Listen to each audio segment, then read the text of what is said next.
Is your child a natural-born entertainer? Now is their chance to join the most talented youth dance crew in the Mid-South, the Blue Bunch. The Blue Bunch entertains Grizz Nation with their energetic dance routines and even have the opportunity to collaborate on performances with leading artists in the entertainment industry. Kids ages 7 to 17 are invited to show off their skills and personality for their chance to join the next generation of NBA entertainers. Open auditions are Saturday, June 28th. Visit grizzlies.com/auditions now for more information.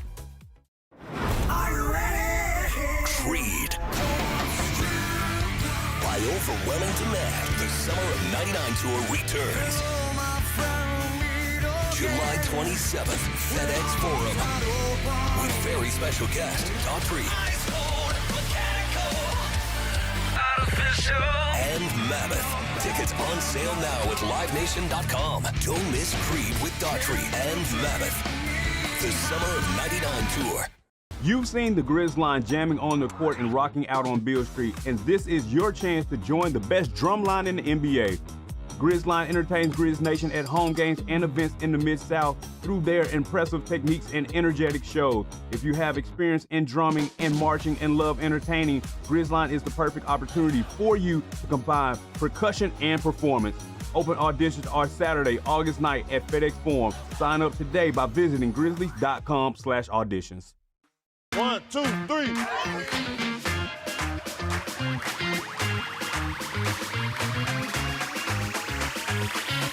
Ready, go.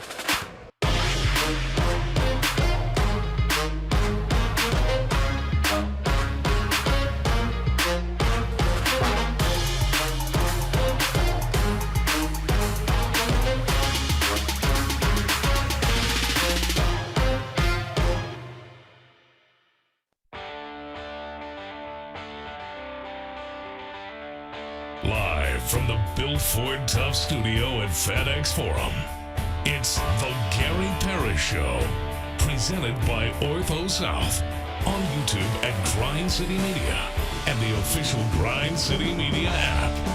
Now, here's your host, Gary Parrish.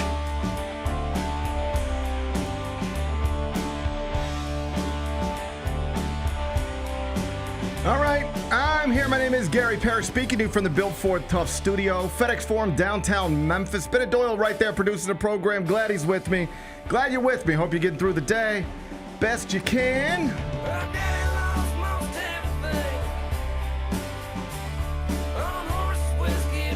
I sure hope you didn't expect the OKC Thunder to lose what would have been 2 games in a row for just the 3rd time all season, because that didn't happen.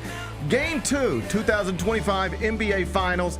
It was a blowout, so the series between the Thunder and Pacers is now tied 1-1. We'll talk about it momentarily. First, though, quickly, let me set today's schedule for you. In the next segment, about 20 minutes, Michael Eaves is going to join me. He was hosting SportsCenter last night. After Game 2 of the NBA Finals, I talked to him about a number of things, including basketball and also Carlos Alcaraz winning a 5th Grand Slam title, 3rd youngest man to ever do that. Michael Eaves is going to be here in the next segment. When I finish talking to him, we'll take a break, come back, and do 5 more things you need to know, at which point we're going to discuss 5 previously undiscussed stories. Among them, the Grizzlies offseason. It's not off to a great start. Zach Edey is headed for ankle surgery that is expected to have him sidelined to start the 2025-26 season. Yuck, yuck, yuck. I'll give you the details. We'll do it in about 40 minutes. The House v. NCAA settlement was approved this weekend out in California by Judge Claudia Wilkin. Big changes coming to college sports. I'll tell you why it'll remain messy in just a bit. The Memphis AD and the Boise State AD are tweeting about how much they respect each other. Oh, nice. They're like flirting. I like it. Is this the way you flirt before you become partners in the new Pac-12? To quote the legend Kodak Black, I hope so. I hope so. Okay. We'll spend a few minutes on that a little later on in the show. Bennett's Arkansas Razorbacks, they have advanced to the College World Series. Congratulations to you, Bennett. Thank you. My Murray State Racers are trying to get there. They just need one more win tonight. Yep. Oh, it's a big one. We'll talk college baseball in the second hour. And a black bear remains on the loose in DeSoto County. Are you aware of this? I was not aware There's of a this. black bear just running around DeSoto County. Really? Just a big-ass bear walking around Nesbitt. Okay. You know, just like walking around Nesbitt. Like like you would if you were a big-ass bear. Yeah. People are just spotting the bear. It's like, oh, the bear's in our neighborhood now. Oh, there's a black bear running around DeSoto County, Bennett. Pretty cool. It is kind of cool. I'll tell you more about it during a segment we call 5 More Things You Need to Know. Then we'll eventually do GP's Carryout and we'll call it a day. So that's the rundown. We got a lot to get to. But I did want to start with the 2025 NBA Finals because Game 2 was played last night inside the Paycom Center. Downtown Oklahoma City, it was a blowout pretty much from start to finish. Final score, Thunder 123, Pacers 107, 16-point victory at home. Shai Gilgeous-Alexander, the MVP. He took 21 shots, made 11 of them. Finished with 34 points, 8 assists, 5 rebounds, 4 steals in 36 minutes. He was awesome again. Jalen Williams added 19 points. Chet Holmgren, nice bounce-back game for him, 15 points and 6 rebounds. So now this best-of-7 series is tied 1-1 and headed to downtown Indianapolis. Game 3, Wednesday night, inside Gainbridge Fieldhouse. If you're curious, OKC opened as a 4.5-point favorite on that one on the road, and the Thunder are now minus 560 to win the championship, even though they no longer have home court advantage. According to the betting markets, the most likely outcome here is OKC in 5, and that would, of course, require the Thunder to win games 3 and 4, both of them, in Indianapolis before closing things out a week from today in Oklahoma City. I'm not sure the Pacers don't have at least one more win in them. Thunder in 6 at this point, in my head, sounds more likely to me than Thunder in 5. Either way, bottom line is the same. Thunder up. Big Bet Bennett. Thunder up. Oh. Say it loud. Say it with me. Thunder up. Squabble up. Thunder up. No, I will not say that. You're going to be on the wrong side of history again. But I did. Well, dude, you asked me when the series started what I thought, and I said Thunder in 6. So, it's your heart will be on the wrong side of history. And my heart might be on the wrong side of history, and I'm totally fine with that. Yeah. Last night was not great. If you're hoping the Oklahoma City Thunder it was pretty much a blowout from Yeah. start to finish, Bennett. Yeah. It was pretty much a blowout from start to finish. The game it wasn't really competitive. The Thunder took a lead in the first, extended into the second, coasted in the third and the fourth. They had a team total of 120. I don't know if you were paying attention to that, but they had a team total of 120. And do you know how many points they had in the final minute? They were right there. And then they got a corner 3 to push them up to 123. Team total cash. Congratulations to all the OKC team total bettors last night. But it was the type of performance that reminds you this has been all season long the best team in the world. They entered the NBA Finals with 80 wins under their belt, 68 in the regular season, then 4, then 4, then 4. And this is the team that had established itself in all the advanced metrics as an overwhelming favorite to win the championship. And even though they are tied 1-1 and headed on the road for 2 games away from home over the next week, they are still an overwhelming favorite to secure the 2025 NBA championship. Your mouth might be on the wrong side of history, Bennett, but if you keep refusing to acknowledge Thunder up, your heart's going to end up on the wrong side of history. And, oh, buddy, now they're asking big questions about Tyrese Haliburton. I guess if you don't hit a game winner, every game, people start to ask questions about you. But they are saying, hey, listen, Kendrick Perkins said this last night. Big Perk. He jumped on TV. You know what he said? We played 2 games in the NBA Finals. Tyrese Haliburton has made an awesome shot, but he has not played well. He made a shot at the end of Game 1. Amazing. He didn't play well in Game 1. And he hasn't played well in Game 2. What is wrong with Tyrese Haliburton? If you're supposed to be a superstar, you elevate your game in the finals. You don't shrink in the finals. Look at SGA. He's the MVP, elevating his game in the NBA Finals. Tyrese Haliburton, unable to do that so far.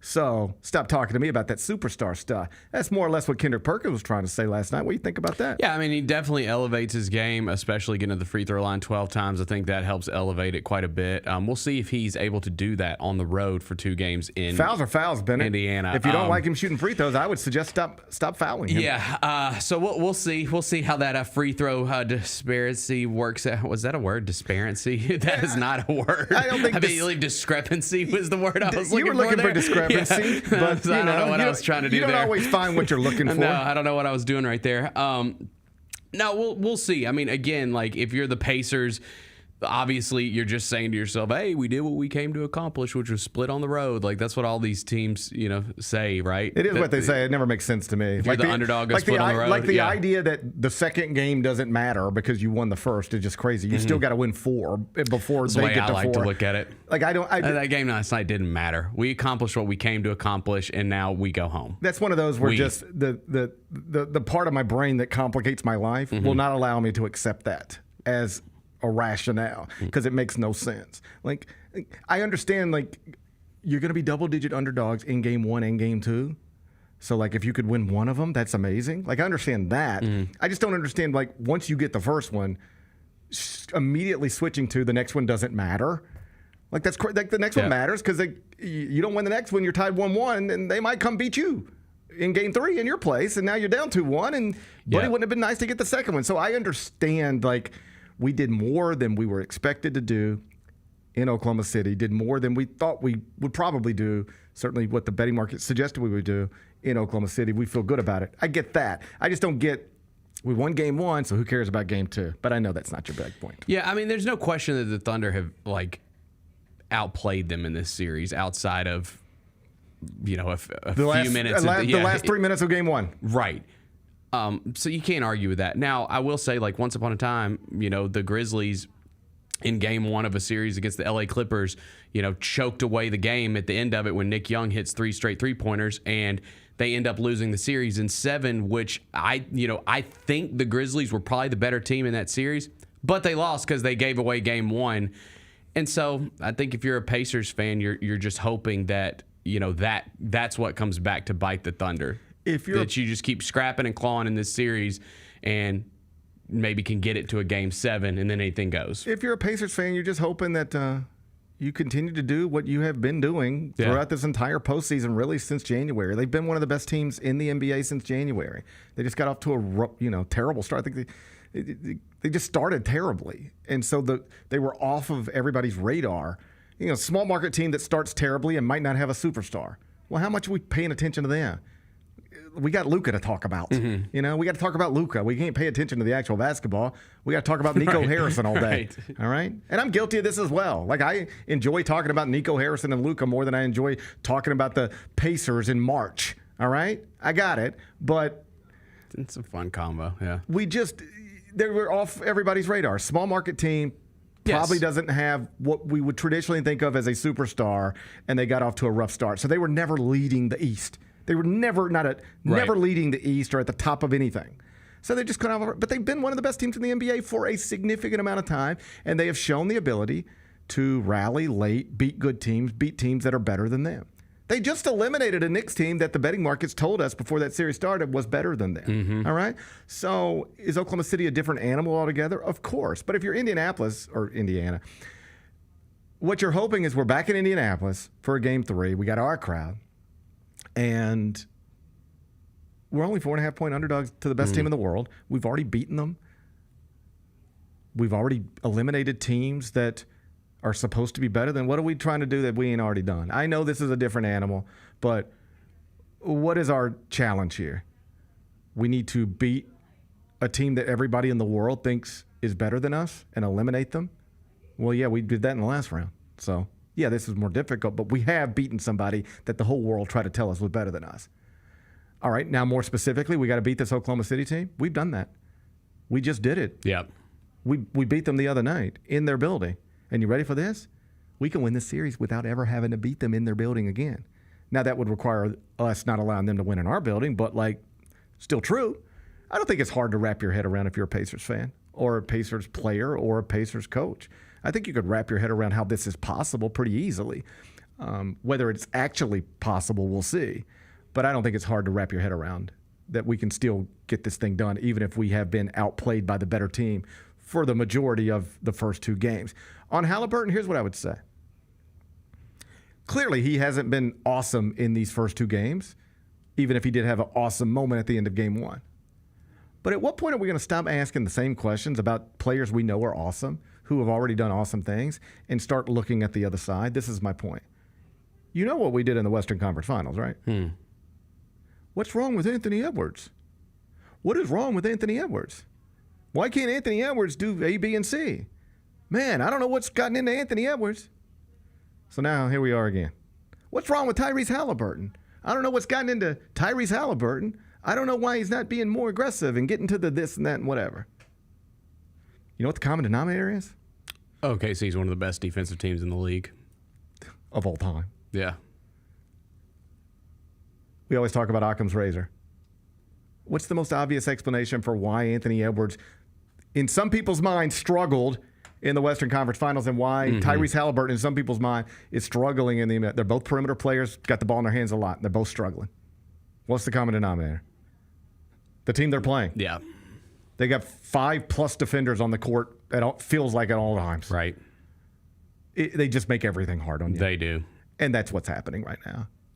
The Pacers don't have a Tyrese Haliburton problem any more than the Timberwolves had an Anthony Edwards problem. You know what problem they got? A Thunder problem. They got a Thunder problem. It's true. They got a Thunder problem. It's a true. Thunder problem. Interesting little side note last night. We mentioned SGA was awesome. Jalen Williams was really good. Chet had a nice bounce back game.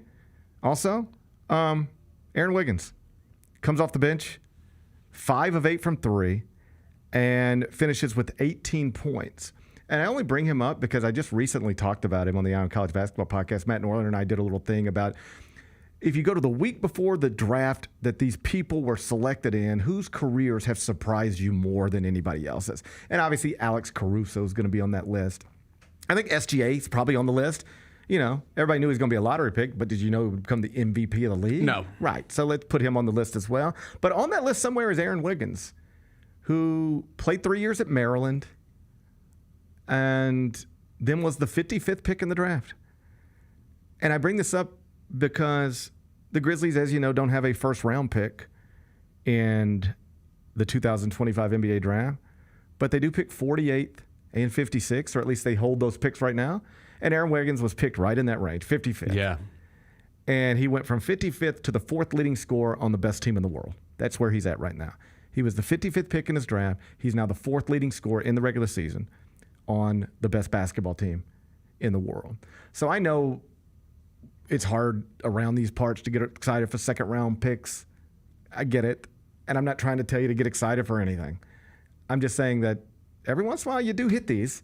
And what we watched last night, Oklahoma City blow out the Pacers in Game 2 of the NBA Finals, that happened in part because the 55th pick that was used on Aaron Wiggins, it hit. That's a solid pick, a great pick. You took a throwaway thing that some franchises literally just sell for cash, and you turned it into a player who made 5 threes for you in the Game 2 of the 2025 NBA Finals. I don't know if the Grizzlies can find somebody like that with one of those 2 second-round picks, but just know that it's possible. Yeah. What you watched last night indicates as much. Michael Eaves up next.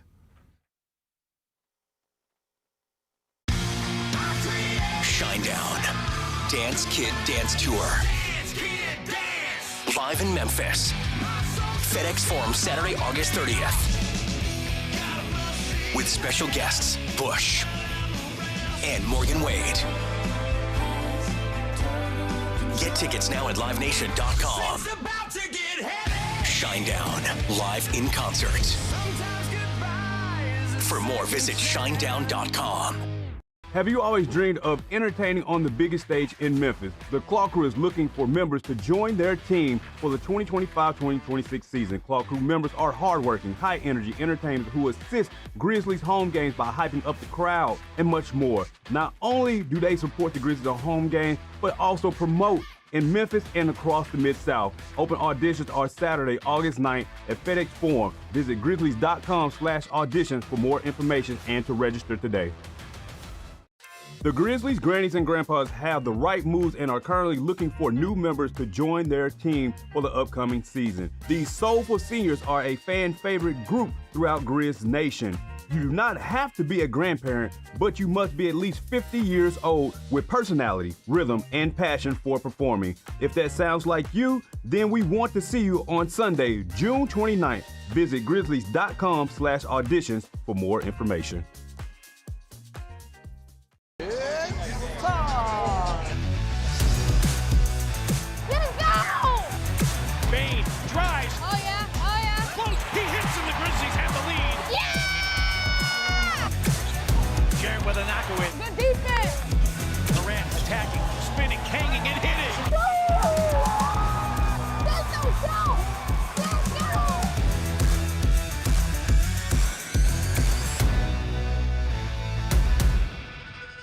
Kroger shoppers and Grizz fans. One exclusive last-minute discounted ticket deals texted straight to you during the Grizzlies 2024-2025 season. Sign up with the new Kroger Buzzer Beater deal. Fans can sign up by texting Grizz to 636-479 or visit your local Kroger store in the Delta Division and scan the QR code. By signing up, you agree to receive recurring automated promotional and personalized marketing text messages from the Memphis Grizzlies. Consent is not a condition of any purchase. Message frequency varies. Message and data rates may apply.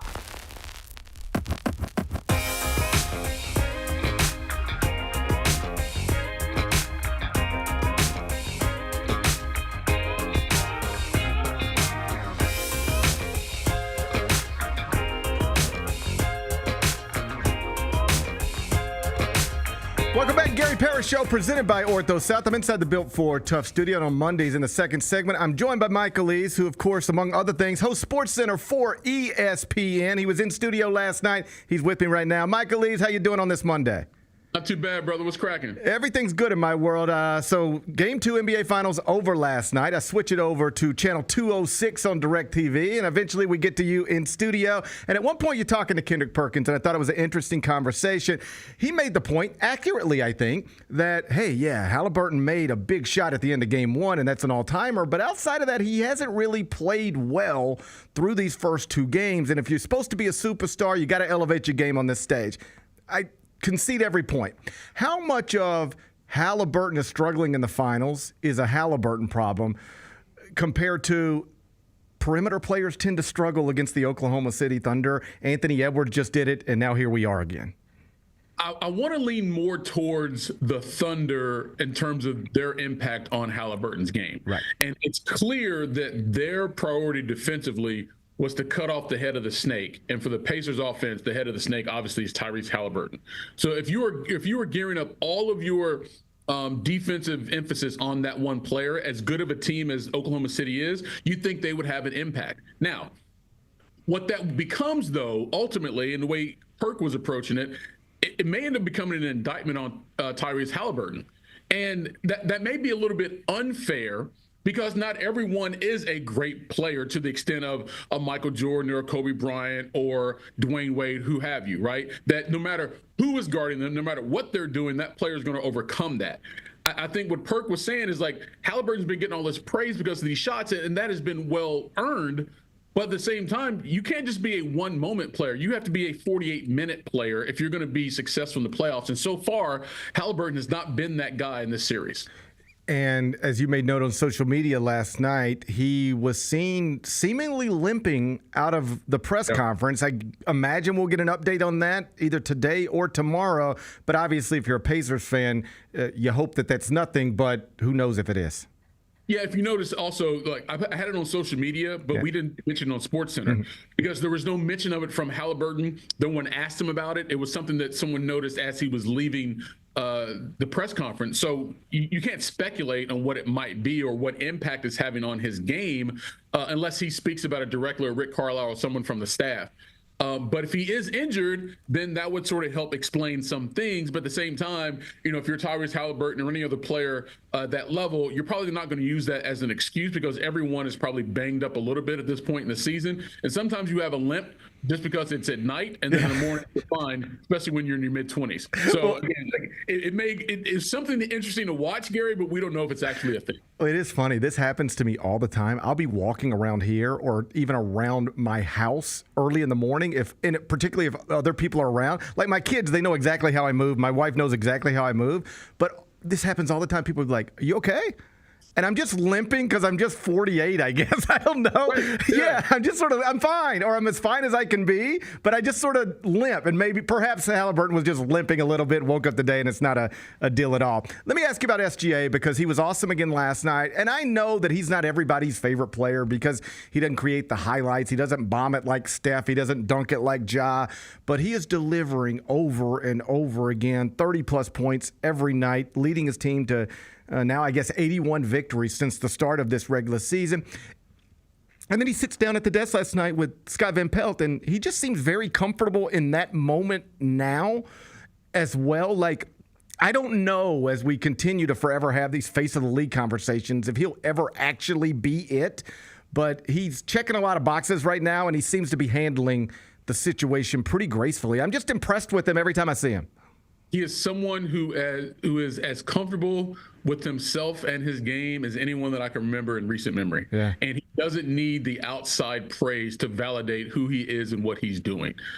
Because so much about his game, you mentioned, I wouldn't say I guess in modern days, it's a little bit unconventional because he doesn't shoot threes for the sake of shooting threes, and he's not getting to the rim and trying to get on top 10 plays on SportsCenter every night. He has mastered the part of the game the analytics said should no longer exist, and that is the mid-range game. But all the great players, Gary, have all been able to do that. Michael Jordan, Kobe Bryant, Dwayne Wade, they've all mastered that area of the game, but they can do the other things as well. And because of that, SGA has been a player that's capable of winning the MVP and maybe leading his team to a championship here if they get 3 more wins in this series. But I think his overall attitude, personality, demeanor, aura, whatever word you want to use, it sets the tone for this entire team. And they're all sort of that way, right? They're all very confident, not being something that needs a bunch of praise and highlights. So let's talk about the series moving forward. It's tied 1-1. We're headed to downtown Indianapolis, Game 3 on Wednesday night. I know the Thunder are heavy favorites to win this championship. They will be favored in literally every game of this series, no matter where it is played. And in the betting markets right now, the most likely outcome still is considered Thunder in 5, which would require them to win Game 3, Game 4 in Indianapolis, and then come back home and close it out a week from tonight. Do you see this series unfolding like that? I'm just unwilling to count the Pacers out, even if I do believe the Thunder are going to win it. Yeah, I mean, in my gut tells me that the Pacers will win one game at home. Yeah. But if Oklahoma City goes in there and wins the first game, Game 3, I wouldn't be surprised by that either. But I just think the energy that those fans are going to bring to the Pacers, and maybe that injects a little bit of aggressiveness into Tyrese Haliburton that this team desperately needs at this moment, that they're going to be able to get a split at home, at least if you're the Pacers. Now, having said that, would I be shocked if Oklahoma City won the next 3 games? No, I wouldn't be, because they are the better team. Like everything says, paper, whatever you want to put on, best players, they have the best overall squad. And considering how they jumped on the Pacers in both of these games, right, and only gave it up at the end in Game 1, which, to them, they probably thought it was a bit of a fluke. They are the better team. So it wouldn't be surprising, but my gut just says the Pacers will get at least one game at home.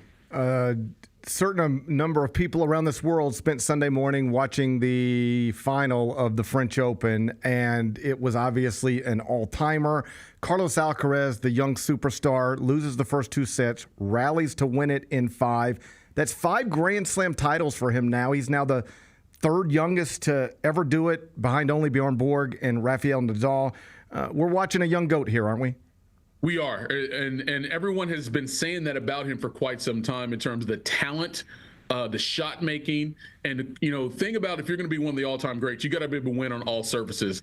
And clay is not necessarily the easiest surface for a bunch of people. Obviously, it was for Nadal, but all the greats have won on all the surfaces. They've won all the events, right? And so Alcaraz clearly has that ability. And watching him in center, look. Tennis is the only sport, Gary, that I never played at any, level whatsoever in terms of just, recreational or organized, that I can sit and watch an entire match. Yeah. Tennis is the only sport that I can say that about. And to watch those 2 dudes go at it, the 2 best players in the world, in the final of a slam, and to play at that caliber, like the shot making was ridiculous by those 2 guys. And as tennis fans, they gave us something that we may never get again in our generation in terms of how good that match was. And granted, I know it was triple match point for center, and he had 3 unforced errors in a row to be able to allow Alcaraz to come back. But still, the shot making in and around those shots, even after those unforced errors, was remarkable. And if this is one of those catapults for Alcaraz, who, as you said, now has 5 slams, he's never lost in a final, to then go out and win, 5 of the next 11 or something like that, we would not be surprised. I like the way you put it. I, like you, never really played tennis other than grab a racket at an apartment complex when I was young or something like that. And more often than not, we'd end up trying to hit home runs out of the tennis courts as opposed to just play tennis, right? Right. Same thing. But like you, I grew up watching tennis. Like Andre Agassi and all of that stuff, Boris Becker, I lived through it. And I don't watch it as much as I used to, and I don't watch it as much as I should, but every time I sit down and watch high-stakes tennis, I enjoy it. It is a fun watch. And full transparency, I didn't get to sit through all of this because I was on a golf course. But I understand what took place yesterday morning. And you mentioned the three unforced errors in the fourth. We're so focused on Alcaraz just did something that very few people have ever done, that does kind of get lost a little bit. Yesterday morning, the number one player in the world, if Tyrese Haliburton would have been in the stands, he could have hit him with the choke thing, because you gave one away, man. And I watched his press conference last night, and he seemed sick, like he knew he gave one away. Oh, 100%. Like, those moments are somewhat rare that a player of that caliber do not capitalize on those moments. I mean, that was triple championship point for the number one player in the world, the number one seed in the tournament. And it's one thing if Alcaraz had made just 3 ridiculous passing shots for winners to stave off those championship points, but there were errors by Sinner. Now, sometimes the word unforced error to me is not always accurate, because sometimes someone hits a really good shot and you just hit it into the net because you weren't expecting that shot or that spin or what have you. Like, that kind of matters. But at the same time, player of that caliber, you're supposed to be able to overcome whatever your opponent sends at you. And for Sinner, that one's going to hurt for a while. And the question will be how he responds to it. Like, what's he going to look like here in a couple weeks when we get to the U.S. Open here in New York, if he comes back and plays with a vengeance? How do you respond to such a disappointing loss? Will say a lot about Jannik Sinner. Let me ask you a nerdy TV question, because I noticed when you guys were handling the French Open highlights last night, you didn't just show me highlights. You would show me like the first set, and then you would go to a post-match interview with Alcaraz, and he would talk about what happened in the first set, and then you'd pick up the highlights. I don't think that's the way everybody handles those, but I thought it was really neat, and almost like you were telling a story as opposed to just showing me shots. Again, maybe nerdy TV stuff, but talk to me about the logic behind that. That's not the way everybody handles that situation, is it? No. That's not very common. Now, there'll be sometimes we'll do, let's say, a standard highlight. Right. And sometimes we'll throw in a soundbite here or there that came from the post-game press conference because it spoke to a very specific moment. But to your point, every highlight is really a story. Yeah. We're telling a story through video, right? And that story was so epic, it required a different type of storytelling.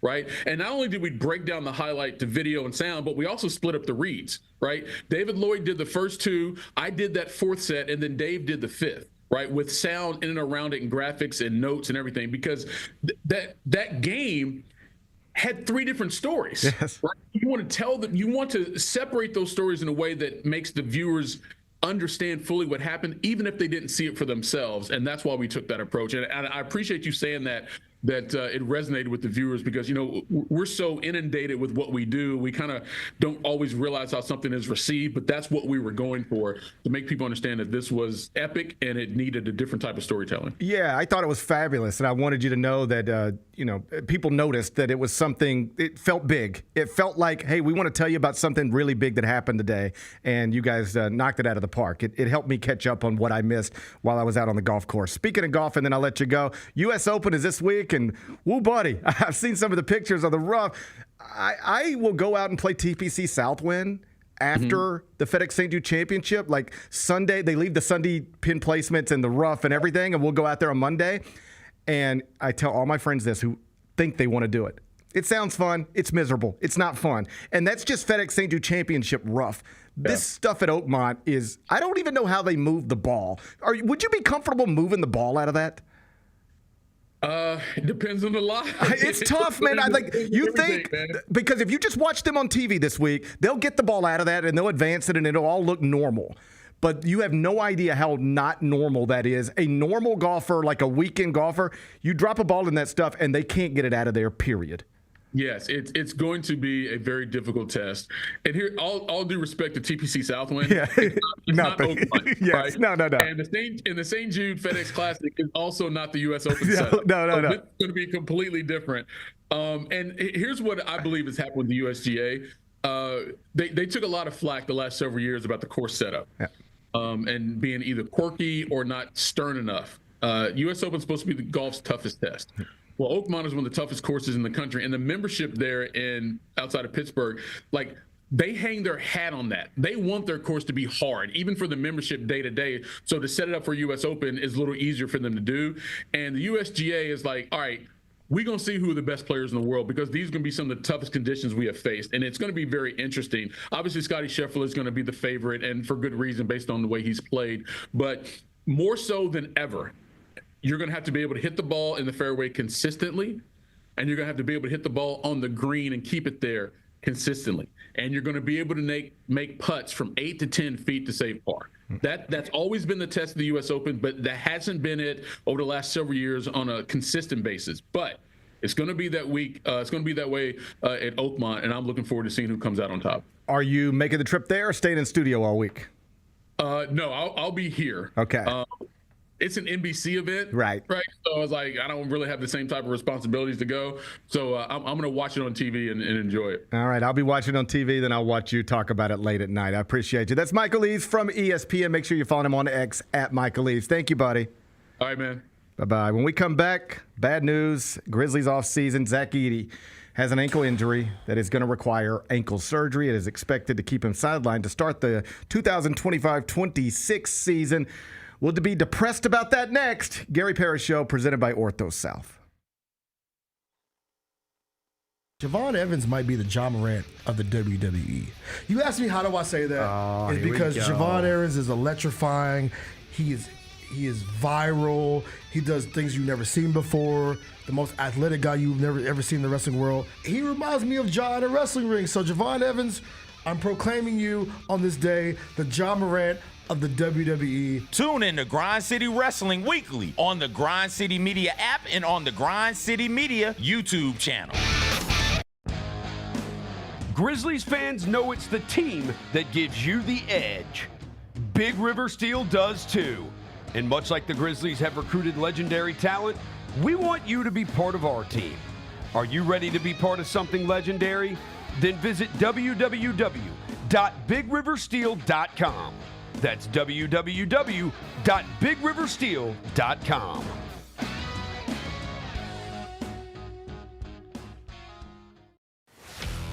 Let's face it, there's a lot of trash talk in basketball, but the great teams let their performance do the talking. Like Ford F-150 with Pro Power on board, a class-exclusive industry-first feature that turns your truck into a mobile generator and leaves the competition speechless. Ford F-150, official truck of the Grizzlies. Greatness starts here at your Mid-South Ford dealer. Class is full-size pickups under 8,500 pounds, GVWR.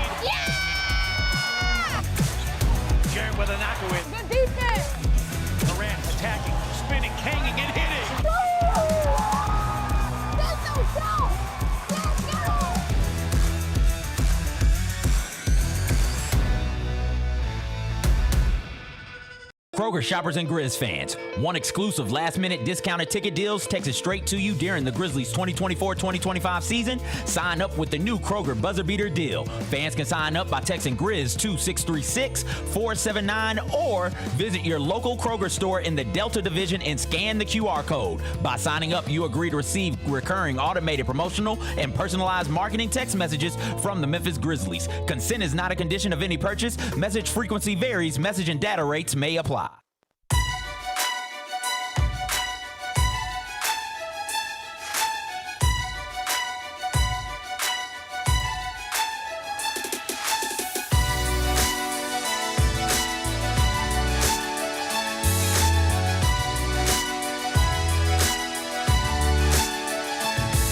Orthopedic injuries can be unpredictable, unforeseen, and unscheduled, and Ortho South understands this better than anyone. Since your injuries don't make appointments, you don't need to either.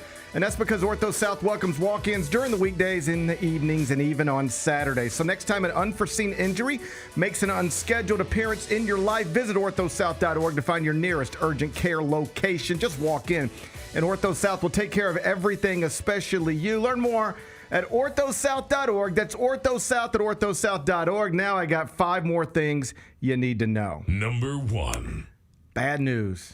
Grizzlies off season. Oh, my God. At Grizzlies PR. My God. Can you give us a break at Grizzlies PR? We're not even done with the season yet. Oh, my God. We're not even done with the season yet. I had almost forgotten what it felt like to get bad news from at Grizzlies PR. Oh, my God. Zach Edey, as you probably know, suffered a sprained ankle in a recent workout, and it is going to require ankle surgery. Yes, we have reached the point where our ankle sprains are no longer just ankle sprains. Our ankle sprains require ankle surgery. Let me tell you how NBA franchises work. Mm-hmm. Some of them, man, everybody's ankles are pretty good. Mm-hmm. The ankles are great, all right? And wouldn't that be amazing? Mm-hmm. Just have a basketball team, nothing but dudes with great ankles. Wouldn't that be something? I'd love that. Woo! All right. So that's one category of basketball thing. Look at our players. Now look at their ankles. They're all good. Wow. That's amazing. Then there's other basketball teams.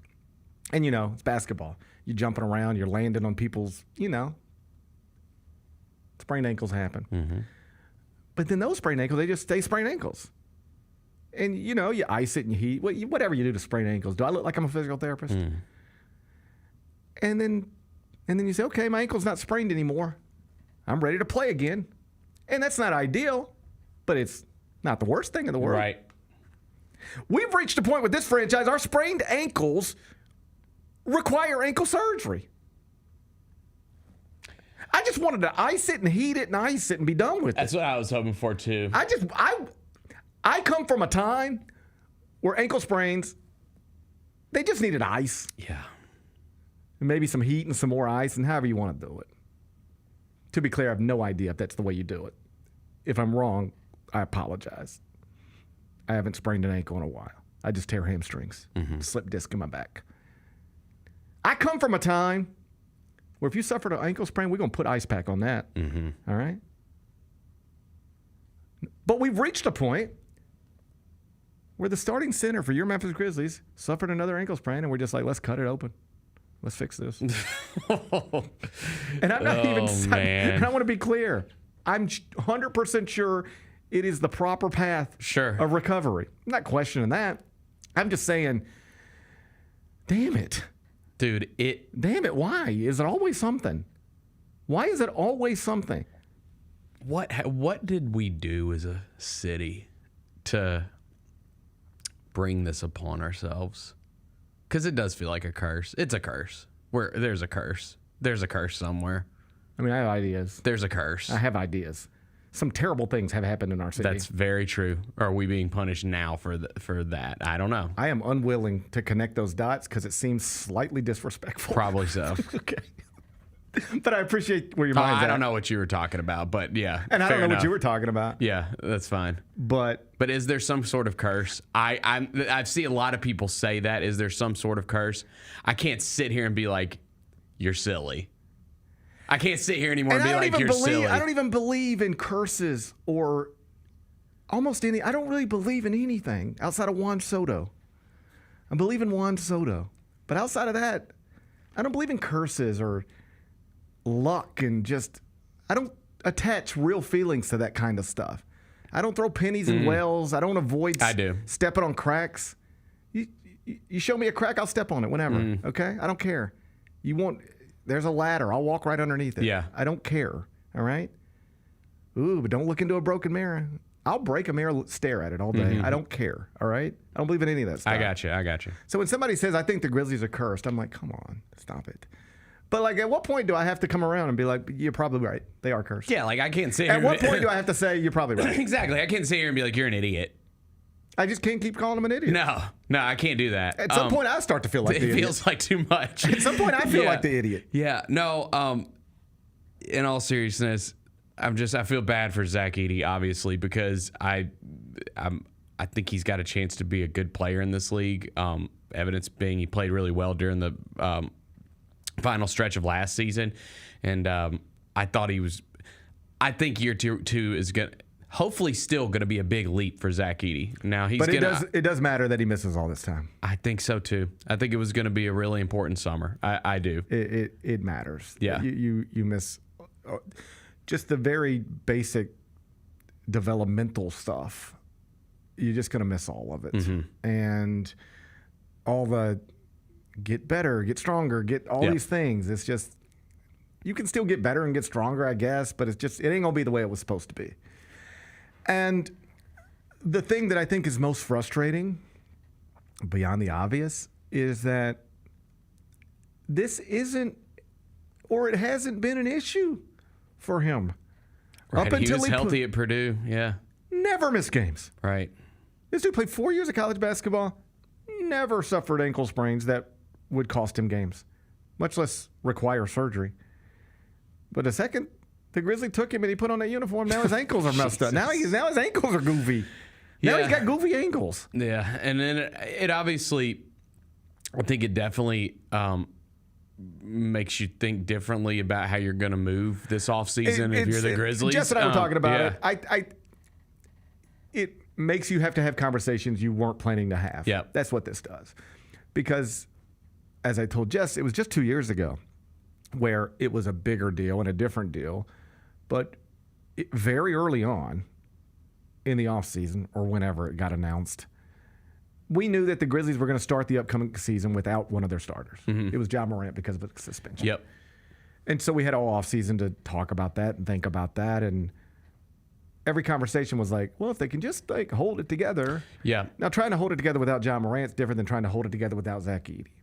But we are in a similar spot where we know very early in the offseason the Grizzlies are going to start next season without a starter. Now, the Celtics know this too, and the Bucks know this too. This isn't unique to the Grizzlies. The Grizzlies' problems are smaller, at least on the injury front heading into next season, on a surface level, than the Celtics' problems or the Bucks' problems. You know, they got $60 million players with ruptured Achilles. That's worse. But still, this isn't ideal. And so we now know, once again, for the second time in 3 years, we now know the Grizzlies are going to go into the season, opening night, down at least one starter. Yuck. All right? And I guess 2 years ago it was two because Ja was sidelined because of a suspension and Steven Adams sidelined because of an injury. Yep. So we've been here before. And the conversations are always, can they hold it together till he gets back? Do you need to make a move to support the front court until he gets back? And I don't think you have to make any big moves that you otherwise wouldn't have done just to try to get you through the early part of the season because your second-year center isn't healthy. Because the truth is, as long as Ja, Jaren, and Dez are, you should be able to, quote-unquote, keep your head above water almost regardless of who's playing center or starting at center. You should be okay enough in the absence of Zach Edey, where I don't think you got to go out and do a big deal. But, you know, like, I'm not ruling out we could be 2 weeks into the season. We're like, they really got to do something up front because this guy can't do this and this guy's not ready and blah, blah, blah. Yeah, I mean, I think I think there's a couple questions that you automatically ask yourself, like, how healthy is Brandon Clark coming into the season? Like, that's important. You know, he missed the end of last season with an injury, and he's not going to have to get surgery on that knee. We know that. So is he going to be fully healthy, ready to go to start this season? I think that's an important question. You know, do you entertain maybe bringing back Marvin Bagley, like a guy that's been here that could play that position? You know, I think there's some things to think about. What do you do? What's going to happen with Santi Aldama? Like, I think there's some things you got to think about now, maybe that you might have had other options. You definitely, the moment you know this is what's going on, and that was at some point last week, you are suddenly sitting in an office as a front office member, and you're having conversations that you didn't think you were going to have. You are having conversations that weren't on the agenda, so to speak. And so now you got to figure out what to do. But Matt Moore is somebody whose basketball opinion I respect, and he follows the whole league really well. Like a lot of these guys, people who cover the NBA, men and women, they cover it on a national level, and they just sort of cover it, you know, the big stories. So they can talk about any of the big stories at any point. But when you start going, all right, now let's drill down on the Blazers. It's like, ooh, you know, like, can you really talk intelligently off the top of your head about the Blazers and their cap situation and all that? Can you do it for all 30 teams? Well, Matt Moore is like one of the guys. Yeah, he's pretty good at that. He kind of can. He could talk about anything at any point. In a way like that I frankly couldn't You know, like you need me to do a Blazer segment, I can do it, but I'm gonna need 30 minutes. All right, I can't just do it off the top of my head. But Matt Moore, I think, could do 30 minutes. I think Matt Moore could go in any NBA market, do a radio hit without even having to open his computer. I think you're right. All right. So here's his opinion of what this is, and I think this is probably right. He seems to think this is a bigger deal for Zach Edey than it is for the Grizzlies. That Zach is going to miss some important time this offseason to develop skills, strength, get comfortable, all of that stuff. And him missing all the time that he's going to miss while recovering from surgery is something that matters to Zach Edey. But it shouldn't be something that derails the Grizzlies season early on or anything like that. And I think that's probably right. It's unfortunate. It's disappointing. But it shouldn't be the type of thing that derails the season, particularly if he comes back on schedule. And depending on who you ask, you'll hear different answers. But it sounds like you can safely assume December. Like, should be back on a court no later than December. Let's put it that way. Hopefully sooner, but no later than December. And if he's back no later than December, keep in mind, we're watching a Pacers team in the NBA Finals that had a losing record in December and didn't really flip the script on everything until January. And, you know, they're 3 wins away from a championship if they could somehow get them. So frustrating, sure. Disappointing, absolutely. But maybe not the biggest deal in the world to the franchise, even if it's less than ideal for the second-year center. Number 2. The House v. NCAA settlement was approved late Friday in California by federal judge Claudia Wilkin. And I don't know how closely most people followed this, but it was a significant moment in the history of college athletics because what it means is that starting next month, universities will be allowed to directly pay student athletes up to a point of $20.5 million, which is the de facto salary cap in year one. So we've talked about this before and how this was on the way and what it would mean. But if you need a refresher course, let me give you one real quick. It will mean exactly what I said, in part. Starting next month, universities, including the University of Memphis, if it opts in, will be allowed to pay student athletes up to $20.5 million total annually. And that number is expected to increase every year. And this is basically a 10-year deal. Okay. It will also bring new rules into the fold for NIL deals.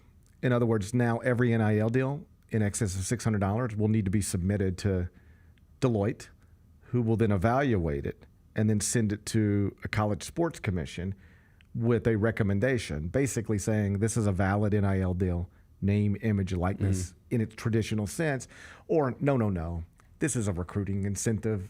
This is not a legitimate business purpose. We deny the deal. So in other words, basically every good player in a major sport at your university. We'll see. For the most part. We'll see. Yeah. I mean, so those are the basics you need to know. There's now rules connected to NIL where there hasn't been. Like if Kansas State wants to give PJ Haggerty $2 million, they don't have to justify it in any way. They just have to say, that's what we're doing. And if Tennessee wants to give a quarterback $7 million, they don't have to justify it in any way. They just have to say, this is what we're doing. And it's like, okay, well, that changes starting next month. Okay. Nyjari Kennedy, the softball pitcher we talked about last week. Yeah, Texas Tech. Okay. Yeah, she famously got $1 million NIL deal. All right? Going for whoever the next Nyjari Kennedy is, if she tries to get $1 million deal in NIL, theoretically, Deloitte will void that deal. They'll say that's not allowed. Because there's no scenario. There's nothing comparable to it. Well, there's just no softball player worth $1 million for actual legitimate business purposes. Like, come on. So this deal should not be allowed. Okay. That's going to happen. All right? At which point you're right back in court. Because don't ever forget how we got here to begin with. You hear about these lawsuits getting settled. Do you know what the lawsuits were all tied to? The idea that the NCAA was illegally limiting the earning power of student athletes while they were in college. So I'm not a lawyer, but what happens when you tell the next softball pitcher who has somebody willing to give her $1 million to play softball. Her earning potential is at least $1 million because somebody is trying to pay her to do it. Mm-hmm.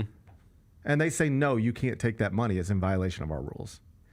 How are we not, once again, limiting the earning potential of student athletes while they're in college? How are we once again not right back in court dealing with these things? We will be. Spoiler alert, we will be. We're going right back to court. Let them deny. The first big one they deny, we're going right back to court. All right? In lieu of that, here's what we'll get. Let's say you're Texas Tech and you just gave JT Toppin a $4 million NIL deal to not even entertain the NBA draft or the transfer portal and come back to school, which is exactly what they did. Going forward, that deal might get voided. They'll say, come on, that's clearly a recruiting incentive. JT Toppin has 27,000 followers on social media. Mm-hmm. He's not famous enough to provide $4 million worth of value to your business. So this isn't a legitimate NIL deal. It's a recruiting incentive, and we're going to avoid that deal. You're going to go right back to court. Because he just passed up. But you know what else you're going to have? So then the Texas Tech and everybody else is going to go, okay, listen, JT Toppin was a second-team All-American. Texas Tech tried to give him $4 million in NIL, and the deal got voided by the new entity in charge of all this stuff. Mm-hmm. So let's just not submit it. Yeah. And then we're back to square one. How about instead of giving me before any of this? Now we're just back to, how about, I can't give you $4 million in NIL deal, but I can get you $175,000 cash, and then X amount of this, and we're just all hush hush under this. But that's where we're headed. Mm-hmm. All right. So you're just bringing cheating back into it and lawsuits into it. That's all you did there on the NIL side of things. Now let's go back to the salary cap. The thing that you're going to hear these stories over and over again. I still don't know if everybody following this understands it entirely. So let me try to make it as simple as I can. All right. When I say universities will be able to spend up to $20.5 million on student athletes annually, I mean inside their entire athletic department. It's $20.5 million for universities to spend however they see fit. All right? So at a place like Alabama, let's take the 0.5 off just to make it a nice round number, and let's say it's $20 million. At a place like Alabama, they're going to spend about 75% of that money on football. Mm-hmm. All right? So about $15 million is going straight to football. And let's say they go, all right, we're going to give $3 million to Nate Oates for men's basketball. Now we're up to $18 million spent, and we got $2 million left for the quote-unquote other sports. Soccer, softball, gymnastics. You know, Alabama wins championships and all sorts of stuff. Mm-hmm. And right now there's athletes in Alabama and all these other sports that are making money. In theory, going forward, they might not be able to because their NIL deals should get voided because they're not actually worth anything to these businesses. You don't even know who these softball players are. So you got some business trying to give them $500,000. Why are you giving a softball player, nobody knows who they are, $500,000 for legitimate business reasons? You're not. You're just trying to build a softball team. That's not allowed anymore. Deal voided. All right? So you got softball players all over the country right now making money. The NIL deals under these new rules should be voided, and the athletic departments don't want to spend money on softball anymore because I had an athletic director tell me this exactly. GP, if I spend money on a football roster and we get a top 10 football team, I'm going to get that money back. Hand over fist. That's good investment. I'll get that money back. Ticket sales, all sorts of stuff. In T-shirts, everything. Mm-hmm. We get AJ DeBansa at BYU. We're going to sell a whole bunch of DeBansa jerseys. We're going to get this money back. That's money well spent, well invested. I spend money, millions of dollars, on great basketball players to build a top 10 basketball team. I'm going to get that money back. Ticket sales, every other way. I can build the best women's soccer team in the country, and it's a money loser. I can invest in it. I'll never get that money back. We could be ranked number 1 in the country. 13,000 people ain't coming to watch my women's soccer team. All right? They might come watch my basketball team. They're not coming to watch my women's soccer team. So why am I ever going to invest another penny in women's soccer? Or men's soccer, for that matter? Good question. And then once you understand it's not financially sensible to invest money in these things anymore, you know what the next question is? Why do we even have them? Like, I'm running a business now. I'm not just running an athletic department at a university now where we got all these teams. Isn't this fun? I'm literally running a business. I got $20 million to spend on players. Why would I ever spend money on these other sports because I can't get the money back? And if I'm not spending money on them, we're probably not going to be very good at them. And if we're not very good at them, we're not spending money on them, and they're just money losers. Why are they even here? Should this be a club sport? That's where we're headed. All right? Salary cap. I just explained to you how they're going to do it at Alabama, or at least some version of that. $15 million to football. Let's call it 3 to men's basketball, 2 to the other sports. Maybe it's 4 to men's basketball, 1 to the other sports, but you get the point. Now, follow me here. St. John's is number 1 in the top 25 and 1 right now, coached by Rick Pitino. Mm-hmm. You know what St. John's does not have that Alabama does have? Football. That's right. They don't play football at St. John's. So you know what St. John's doesn't have to do with a penny of that $20.5 million? Spend it on football. So you ready for this? According to the new rules, Nate Oates is going to have a recruiting budget, in theory, at Alabama of about $3 or $4 million. And Rick Pitino could have a recruiting budget at St. John's legally of, up to $20 million, but they won't go up there. Wow. But let's call it 15. All right? Now follow me. The number 1 point guard in the transfer portal is going to be available. And he's being recruited by St. John's, Gonzaga, and all the SEC schools. Well, Rick Pitino doesn't have football to worry about. So this $20 million they got at St. John's, or however much they're willing to spend, it can go to all the men's. Like Rick Pitino might have 3 times the amount of money legally that any SEC coach has. All right?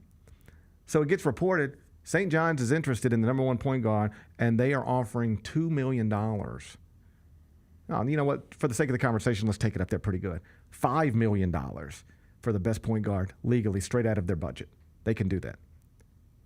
We already know there ain't a SEC school that has that money in the budget. It ain't there because they got to spend the majority of their money on football. So what you will know is that Rick Pitino can offer this player $5 million legally, and Nate Oates can't. John Calipari can't. Rick Barnes can't. Bruce Pearl can't. Sean Miller can't. So what do you think is going to happen?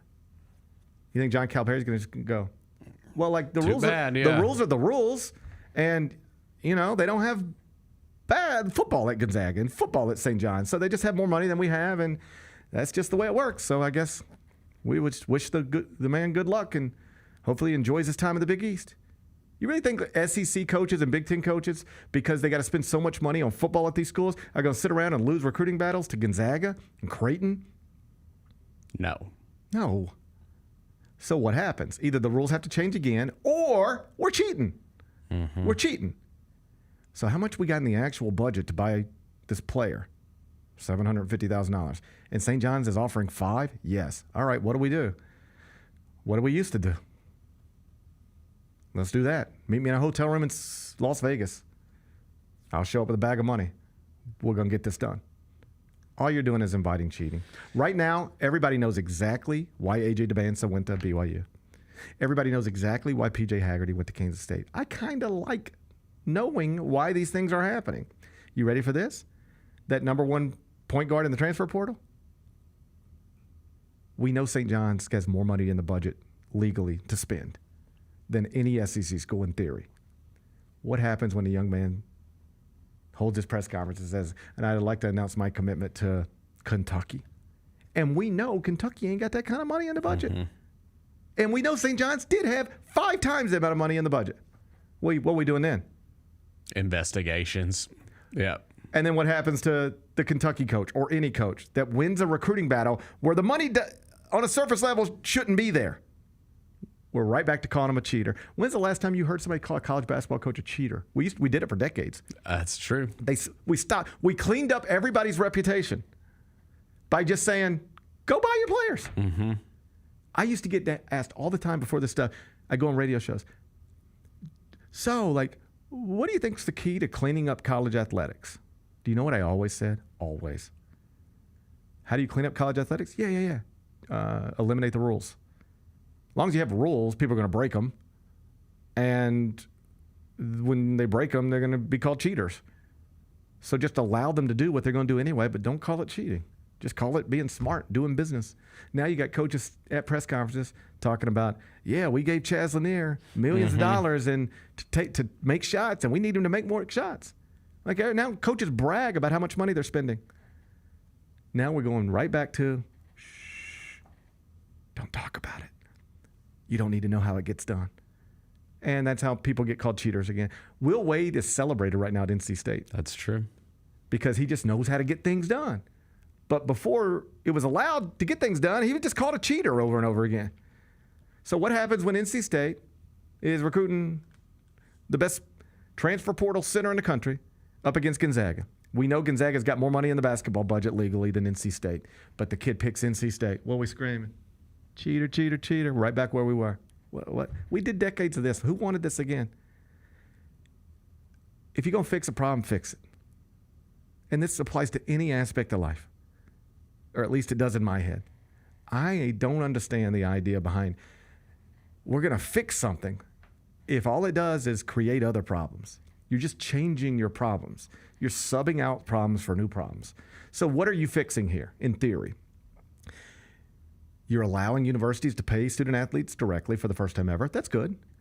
You're, in theory, eliminating all of the, or at least some of the movement around the country of players just taking $1 million deals every offseason, 4 colleges in 4 years, because going forward, in theory, you could sign people to multi-year deals and all that stuff. So you are alleviating some of the chaos.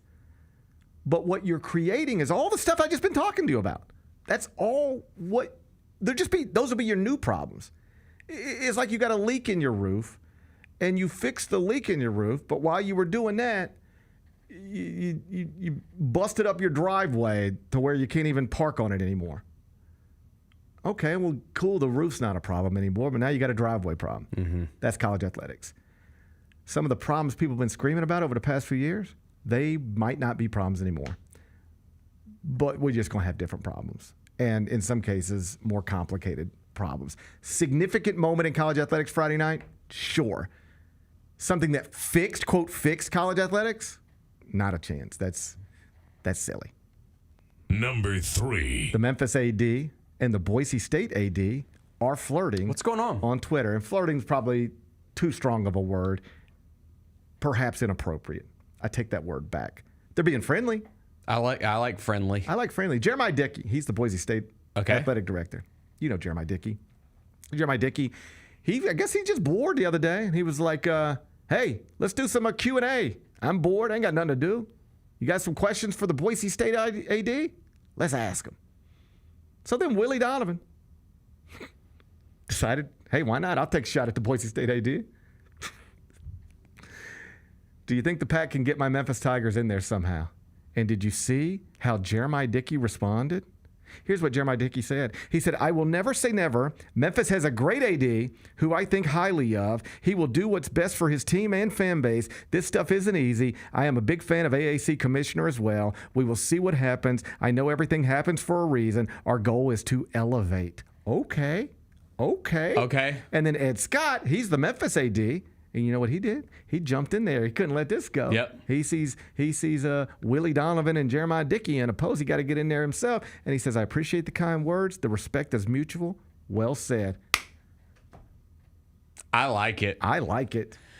One thing that I will say is, especially based on what you previously talked about, there was a lot of discussion when this was all going on, when we were hopefully, maybe going to move to a different league. That didn't happen. Whatever. Anyways, and there was a lot of discussion about the AAC compared to the new Pac-12 and how much greater is this new Pac-12 going to be than the already existing AAC when they don't have any schools? Noticeably greater. Well, and noticeably better. Noticeably greater. The people who said stuff like that simply do not know what they're talking about. The new Pac-12 will not be the Big 12. It will not be the Big 10. It will not be the SEC. It will not be the ACC. But it will be the best all-sports league outside of those, and a undeniable step up from the American Athletic Conference. If you disagree with that, just know you could not be more wrong. And I saw this morning from Chris Vanini, who's been on the show before, that talking about this House settlement, that the ACC, the Big 12, the Big 10, the SEC, and the Pac-12 commissioners are going to hold a press conference together to discuss the House settlement. Seeing stuff like that tells me about the fact that they're just... They didn't invite the AAC commissioner. They didn't invite the AAC commissioner. They didn't invite the Sun Belt commissioner. They didn't invite the CUSA commissioner. The new Pac-12 is so clearly going to be not just better than the AAC, because that's a pretty low bar. It's going to be a legitimately good football league and a legitimately good men's basketball league. Like, you are about to, whenever they announce the men's basketball schedule for this upcoming season, you're going to be forced to look forward to a Memphis game against North Texas. That's what's going to have to fire you up. A game against the Mean Green or Tulane, FAU, minus Dusty May. There's not a school. I mess with Tulane a little bit. I mess with Tulane. I mess with Tulane. I mess with Tulane a little. I like the Green Wave. I mess with Tulane a little bit, and I mess with UAB a little bit. Yes. Everything I'm about to say, I don't mean it harshly against Tulane and UAB. Mm-hmm. It's the rest of y'all. It's the rest of y'all. Tulane and UAB they're both in. I'll throw USF in there too a little bit. No.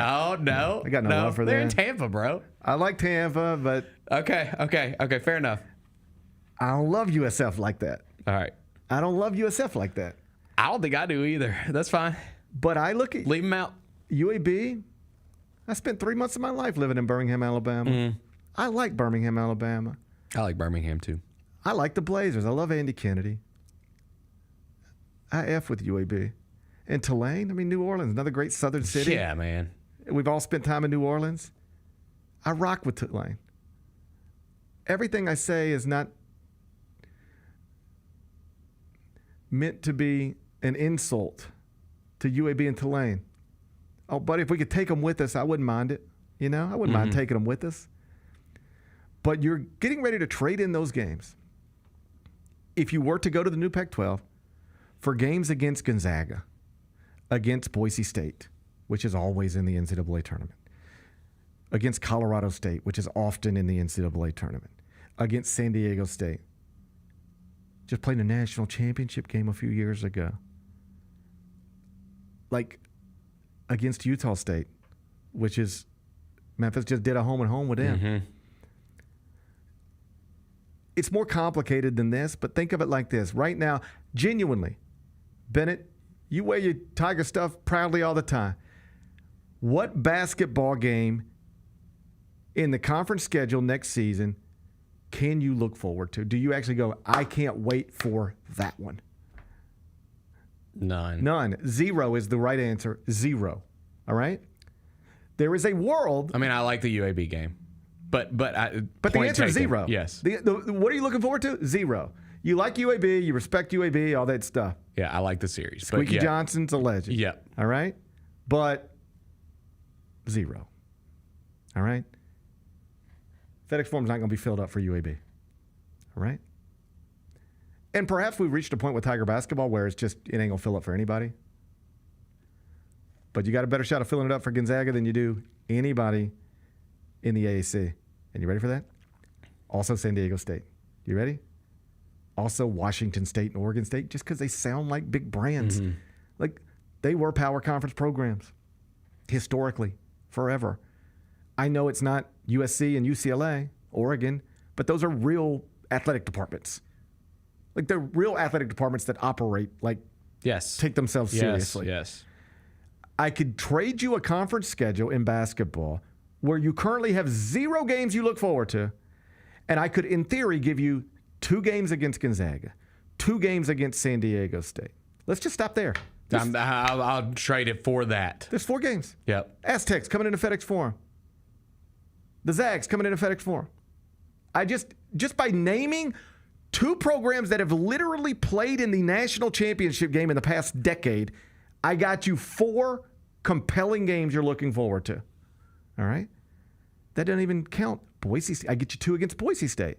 I promise you go there, it's going to look, you go to San Antonio, it don't look like a real basketball game. You go to Boise State, it's going to look like a real basketball game. You go to Utah State. It's going to look like a real basketball game. And that's honestly just as important to me. Obviously, I want to play against competitive schools that will help your resume. I also care about watching exciting products. Like, I want to see the opposing crowd be fired up. You know what I mean? I want our crowd, like, I want the environment to be better. You want it when you turn on a Tigers game and they're on the road. You go, oh, that looks like a college basketball crazy, game. yeah. Like, I'm watching Duke over here, and I'm watching Kansas over here, and maybe they're sitting Cameron Indoor or Allen Fieldhouse. But, man, this is a real college basketball game, and those students are going crazy. You don't get that in the AAC. You just don't. Not consistently, not really anywhere.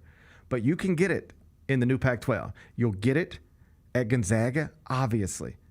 You'll get it at San Diego State, obviously. But you'll also get it at Boise State. You'll also get it at Colorado State. You'll also get it at Utah State. Like, Washington State. That's a program. They're about to have back-to-back not first-round picks because Jalen Wells was a second-round pick, but they're about to have a top 3 Rookie of the Year finisher and then Cedric Coward is about to be a first-round pick this year out of Washington State. Go find me the AAC program putting guys in the NBA back-to-back years. It's way better.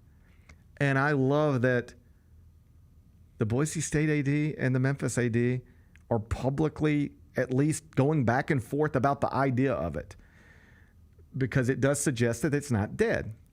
And there's been other indicators along the way that it's not dead. And I know what Ed Scott said about it roughly a year ago, a little less than a year ago, when it all came to a forefront, and it was like time to make a decision. But I wouldn't be surprised if his opinion on some of this stuff has changed since then, because the proof, as they say, is now in the pudding. Before we experienced the past year, you could kind of, if you wanted to, tell yourself, hey, I know this league isn't great, but like if we have a top 25-ish football program and a top 25-ish men's basketball program, like, it don't matter what league we're in. This is Memphis, and it'll be just fine. Except you just had a top 25-ish football program, and nobody came to the games. And you just had a top 25 men's basketball program, coached by your favorite son, led by an All-American. Nobody came to the games, or at least not enough people came to the games. Not as many people used to come to the games. So if I'm Ed Scott, while recognizing this is all more complicated than you can ever make it out on a podcast, but if I'm Ed Scott, I'm looking at what happened over the past year, and I'm going, all right, we like Ryan Silverfield and we like Penny Hardaway, but they ain't going to have top 25 teams every year. They're just not. I mean, name the best coaches in almost any sport. Almost none of them have top 25 teams every year without exception. So what we just experienced in football, hopefully it's this way every year, but I know it's not going to be. You know what else I know? That even when it is this good, my fans didn't respond to it. They didn't care.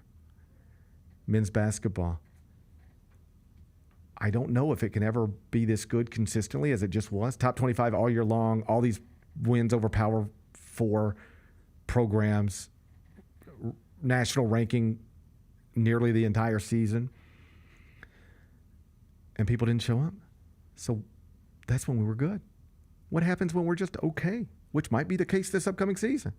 If people wouldn't show up to watch the really good team, they ain't going to show up to watch the not really good team. All because of this league schedule. All because of this league. And if I am in a position of influence at the University of Memphis, I'm really not ignoring that. When you get to a point with your own fans that even when you're successful, it doesn't mean as much as it should, you got a problem. And that is where the University of Memphis Athletic Department is right now. They got a real problem that is going to have to be addressed one way or another. And I really do think this is the most obvious place to address it. Unless you know, and I mean know, not think, not believe, not hope, but I mean know that something is happening somewhere else that's going to free you up to join ACC Big 12, then you need to be seriously, more seriously than you have, I think, looking at this new Pac-12 and seeing if something is possible. Because I know that exit fee of around $20 million or whatever it was, that's a big number to pay at a place like the University of Memphis. But circle back to this House settlement. The Tennessees, the Alabamas, the people you like to think you can compete with, at least in some sports, sometimes, they're going to be spending $20 million on student athletes every year. If you want to keep up, you need to be able to do something like that.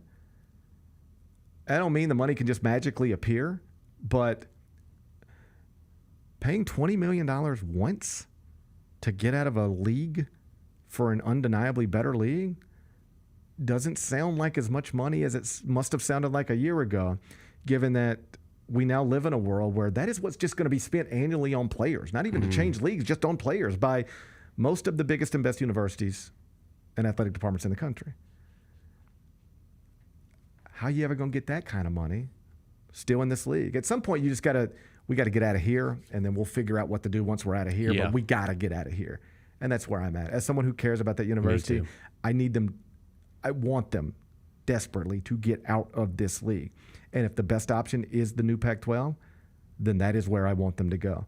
Suddenly, we will have football games that at least look better on paper and feel better in reality. And basketball schedules that, hey, Gonzaga's just like us.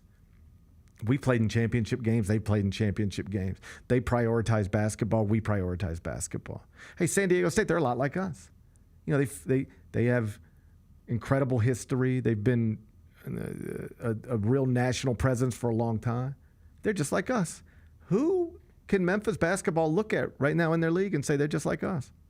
Nobody. Nobody. And it's just like, this will not get better. If you are expecting you to Penny Hardaway to start 8-1 in the AAC and suddenly you're getting 15,000 people for the Charlotte game, that is not the way this is going to work. Memphis could be ranked 17th in the country, undefeated in league play, and when San Antonio comes in here, there ain't going to be nobody at the game. Right. That's where we're at. Like, we could keep lying about it, but that's where we're at. And this new Pac-12 seems to give Memphis its best opportunity to just remove itself from that.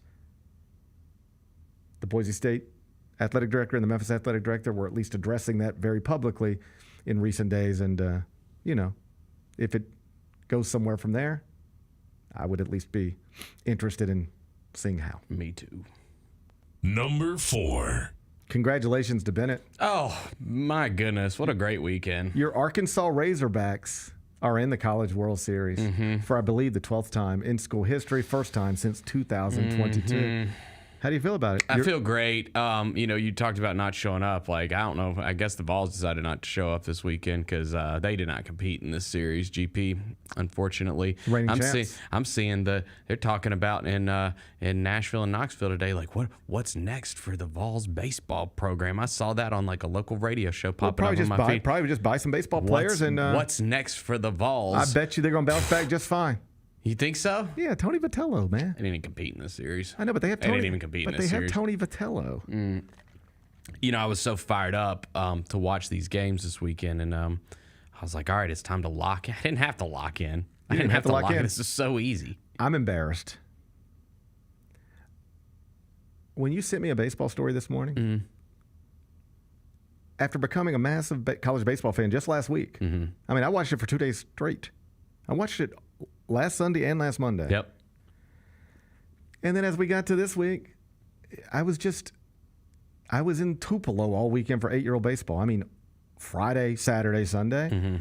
And you between games, you go to a little Mexican restaurant. They got the TV on, so there's the College World Series. But I didn't follow it like I should have been. I wasn't in it like I was last Sunday and Monday. I lost my way a little bit. What I'm trying to tell you is that at some point this weekend, if you would have said, GP, so what do you make of the Arkansas-Tennessee series? I would not have known what to say. I was occupied. I was locked in. Now, I don't know how to feel about it. I'd like to get locked in. I'm kind of conflicted here because right now Arkansas are the favorites to win the College World Series. Pig suey. They're the betting favorites, yes, woo pig. And no team that I love has ever won a championship in my lifetime. This could be a and first for you. I love these Razorbacks. I know you do. I love these Razorbacks. I've been locked in. You look a little like a Razorback. I've been locked in, buddy. Anybody ever tell you look like a Razorback? I relate to them. I like them.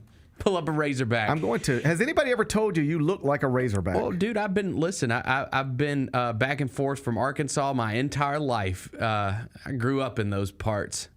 Shout out Mountain View. Oh, man, Yeah. Man, We're going to Hot Springs next week. Man, I know about it. You ain't telling me come nothing on. about it. You ain't telling me nothing about Hot Springs. I've been calling the Hogs for a long, long time, You buddy. ain't telling me nothing about Heber Springs. You don't know about Cherokee Village. Memphis athletics has my heart, but our baseball program's been...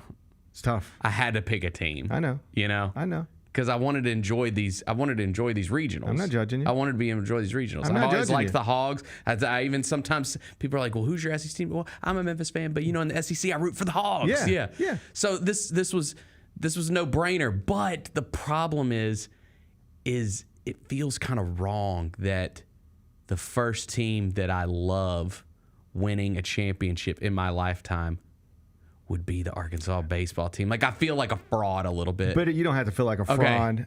You love what you love. Yeah. You fell in love with the Razorbacks last week. Mm-hmm. I'm a lifelong fan. You fell in love with the Razorbacks last week.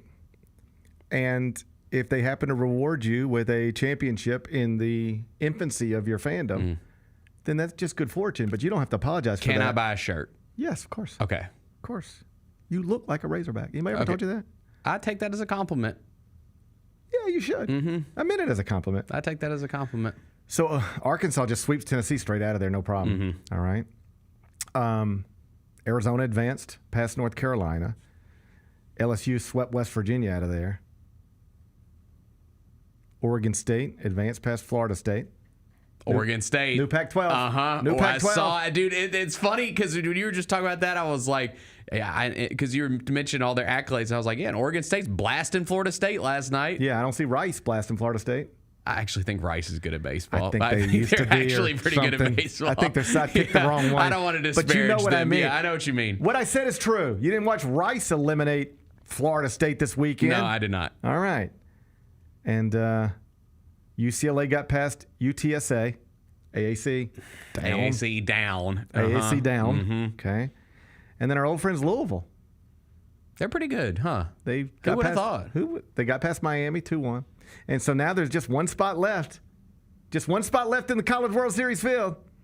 And it'll be determined tonight. We're going to pick it later, but you know what's going on tonight? Them Racers. It's my Murray State Racers. They're back.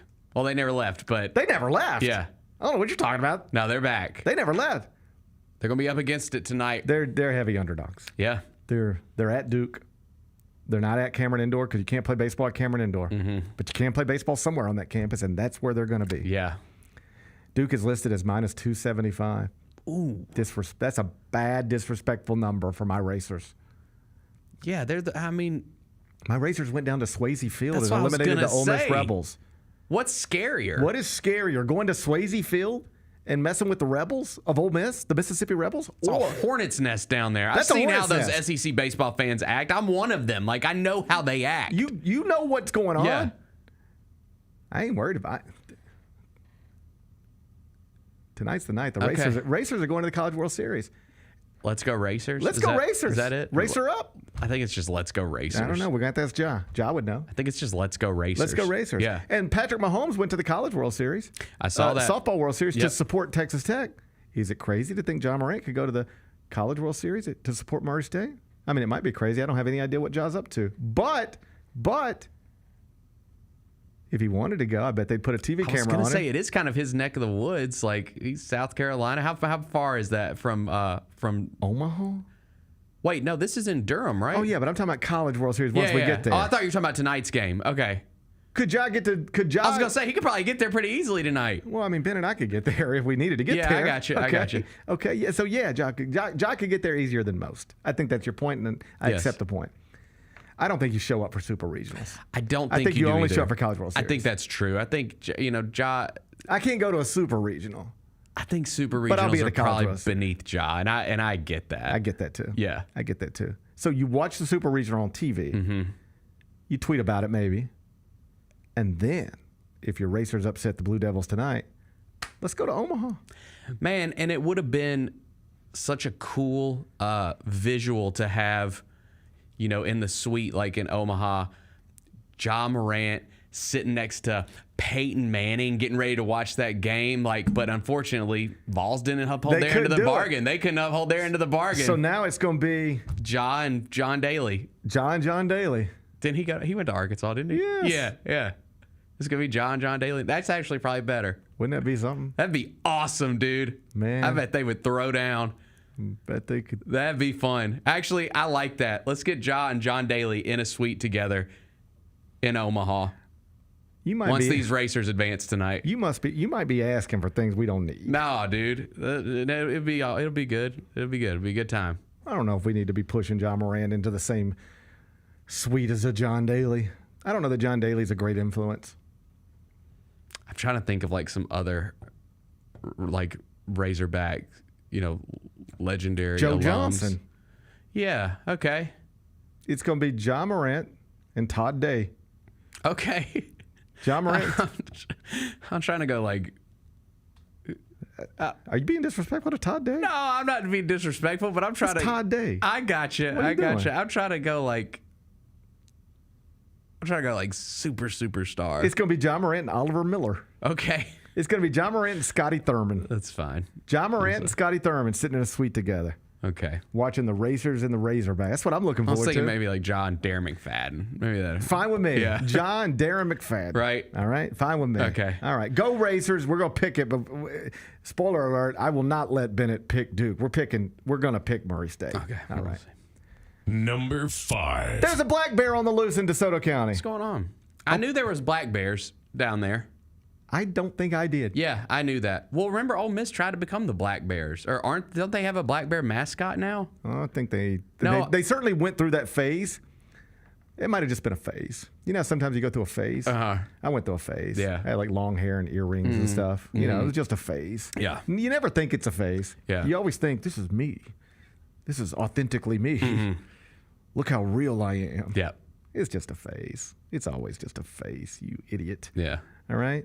So they might have, I know they went through that phase. I don't know if they're still going through that phase. But there's a black bear running around Nesbitt. Running around DeSoto County. Damn. Think about that. You could just sit on your back porch or front porch, anywhere. And it'd be like, oh, look, there's a black bear. There's a black bear in our yard. That's what people are dealing with right now. And they're deceptive. Yep. Because if you see a grizzly bear out in the wild, well, that's scary. That's a freaking grizzly bear, bro. You better get away from that thing or you're going to die. That's right. Black bears are a little bit smaller.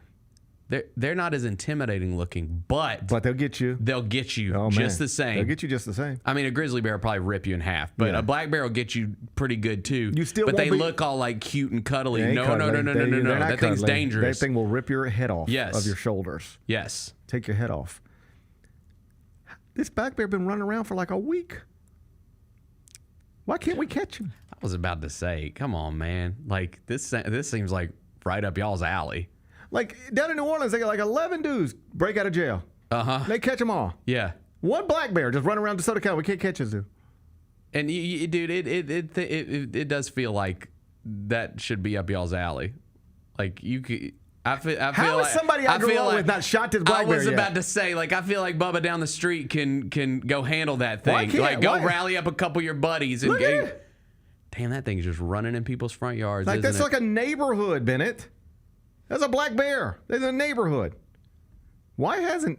I know a million people who couldn't wait to put that thing up on a wall somewhere. Right? How is nobody taking... in all seriousness, it's a protected thing. If you shot that, you go to jail forever. But I'm telling you the truth. Buddy. I'm telling you the truth. It's a protected species. Black bears are endangered in Mississippi, I think. Protected species. You can't just kill a black bear. That's the problem. I don't know, man. That's Back the in the day in Mountain View, that used to be on the front page of the local You'd paper. be better off shooting a Local human. man kills a black bear. You'd be it better was off celebrated. You'd be better off shooting a human in DeSoto County than shooting that black bear. I don't know, man. I don't know either. It feels like y'all are slipping a little bit. I don't doubt It feels that. like y'all are I slipping don't doubt a that little we're bit. slipping a Yeah. little bit. Yeah. Trump and Elon are fighting. It's wild down in DeSoto County right now. They don't know what to do. Trump and Elon's fighting. Yeah. DeSoto County's ripped apart right now. They don't know what to do. Trump and Elon are fighting. I don't even know who my friends are anymore. Right. I don't even know who I can talk to anymore. So it's been distracted down in DeSoto County. This Trump Elon thing got them all fired up. Don't know what to do with their Trump flags, what to do with their Teslas. It's a weird thing down there right now. And now you got this black bear running around. It's like, we'll get to the black bear later. First, we got to figure out this Trump Elon thing. What's going on? Yeah. I don't know. I just know that, sometimes I'm outside in DeSoto County. Imagine like I'm on a golf course in DeSoto County. That bear runs up on me. What am I supposed to do then? Just jump in a cart. I think you're supposed to make noise at it. Like what kind of noise? Like I think you're supposed to be like, You're supposed to do that to a black bear? I think so. I think you can't look intimidated or it's going to rip you apart. That's what I've heard.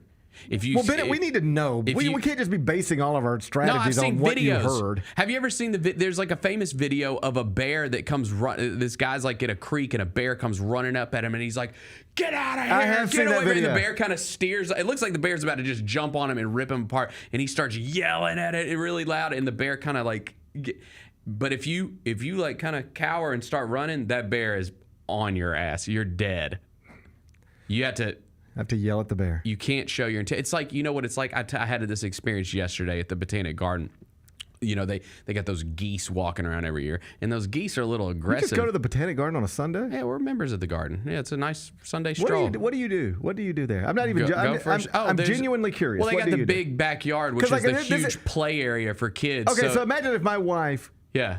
She was like, hey, what do you got plans for this afternoon? And I was like, I don't know. What's up? What do you got in mind? She was like, let's go to the Botanic Gardens. I'd be like, what? Why? I would ask her why. Oh, well, so you answer that question. This is easy. Okay. I mean, with two little kids, like the big backyard is a really good play area for the kids, but then also just the actual like garden is massive. And there's like seeing the garden. A lot of great areas to walk to. You can walk through the woodlands. You can walk through the Japanese garden. You can go feed the chickens. You're not supposed to, but we give them a little grass. Yeah, sure. There's the chickens. You got like the big lake, but then there's all these. You can feed the koi fish, but then there's all these geese walking around, and they want your food. Like they want that fish food too, and they'll get a little aggressive. Like they'll walk up on you and they might peck at you a little bit. They'll walk up on you, and my kids, they'll get a little scared, and I'm like, no. You got to show these geese who's boss. Yeah. I'm not telling you like kick them or anything like that. No. You don't cower, because when you cower, you gotta show. That's when they come after you.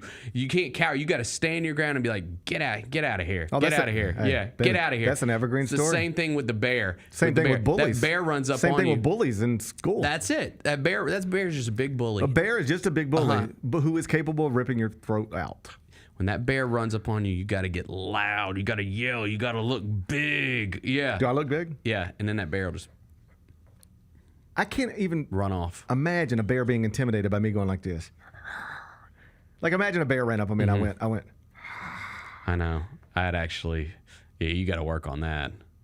I don't think I'm scary. Yeah, you're a dead man if you do that. I think I'm going to die. Don't ever do that. I think I'm going to die. Please practice before your next bear encounter. I don't think I scare anybody. Even my own children, I don't think I scare them.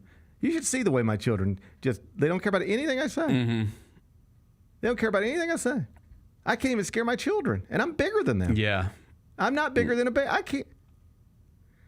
This is going to be tough for me. I hope I don't run into that bear.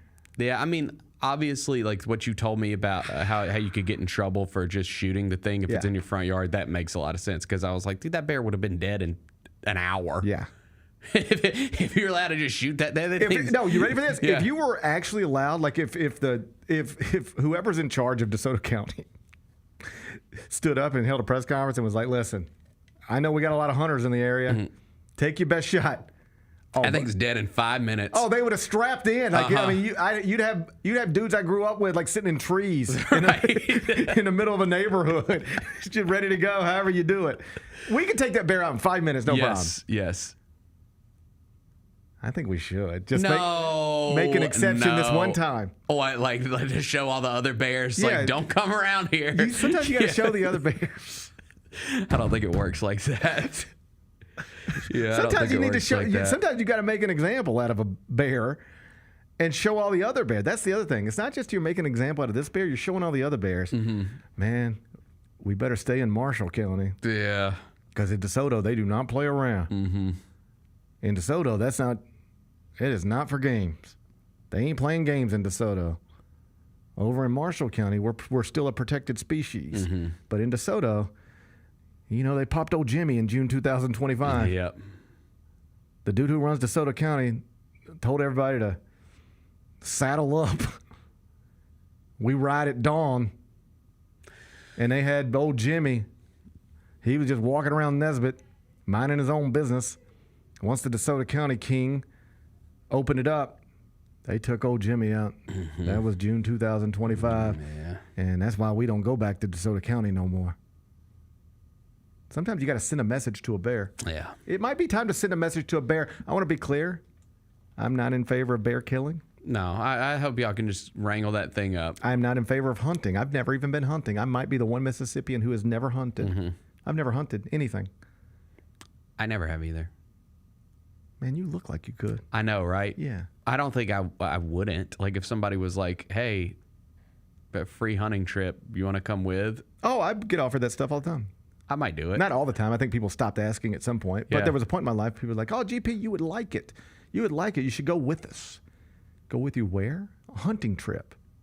What does that entail exactly? Tell me what it would look like. Mm-hmm. I've never been on one. Tell me. All right, well, we're going to get up really early. Like how early? 3:30-ish.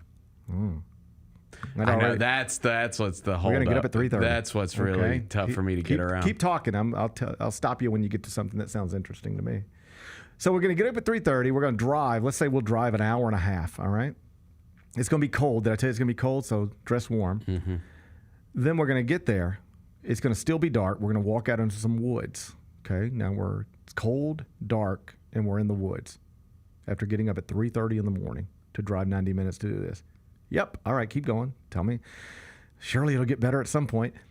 Then we're going to climb into a tree, and we're just going to sit there, freezing, until we see something that we want to shoot, and then we're going to try to shoot it.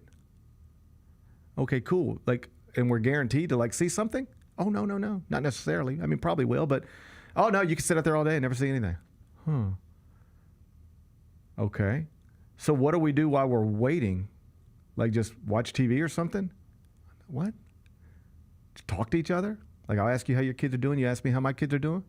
Oh no, you can't talk. We have to be quiet. Yeah, you have to be quiet. So I'm sleepy, cold.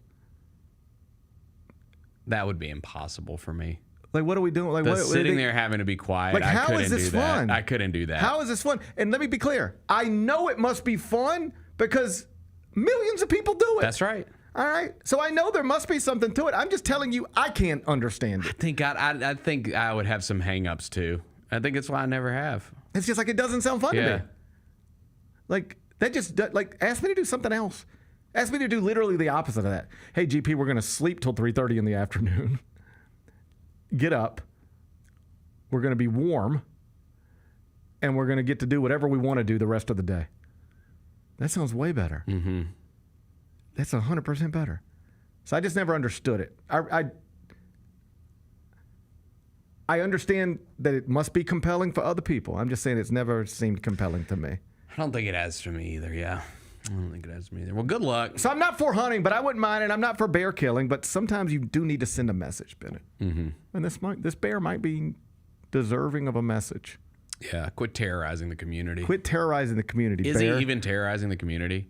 He probably knocked over some trash cans. I do believe that, if you live in a certain neighborhood and this bear was spotted in that neighborhood, you're less willing to let your kids just be playing out in the backyard because the bear was just spotted here. Good idea. Yeah. So I mean, I don't know that he's terrorizing, but isn't that what terror is?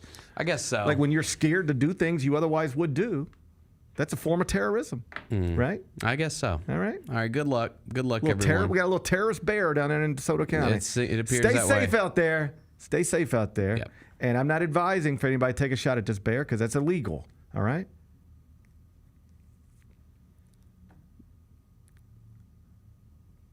But do what you got to do. Mm-hmm. I'm with you. Good luck. Good luck. Good luck, everybody. Be back with GP's Carryout. Sonic Radio. Welcome back to Sonic RNDIO. That spells radio with me, the CIO. This just in, the new Sonic $1.99 menu lets you build a crave-worthy meal for just $1.99 an item, whether that's a creamy shake, crispy tots, or a quarter-pound double cheeseburger. This just out. Ostriches. They're mean, not very cute, and in my opinion, way too big for a bird. Don't miss the Sonic Fun 99 menu. 5 items, always $1.99. Live free, eat Sonic. Tax not included. See menu for details. Creed. By overwhelming demand, the Summer of '99 tour returns. July 27th, FedEx Forum. With very special guest, Daughtry. And Mammoth. Tickets on sale now at livenation.com. Don't miss Creed with Daughtry and Mammoth. The Summer of '99 tour. The First Ladies of FedEx Forum, the Grizz Girls, are known across the NBA for setting the standard for professional dance and entertainment, and they are looking for dancers to join their team for the 2025-2026 season. With the chance to gain professional dance experience and connect with the Memphis community, auditioning for the Grizz Girls is an opportunity you do not want to miss. Come show up at Open Call Auditions Saturday, July 26th at the Memphis Sports and Events Center. Visit grizzlies.com/auditions now for more information. Shinedown. Dance Kid Dance Tour. Live in Memphis. FedEx Forum Saturday, August 30th. With special guests, Bush and Morgan Wade. Get tickets now at livenation.com. Shinedown, live in concert. For more, visit shinedown.com. 1, 2, 3.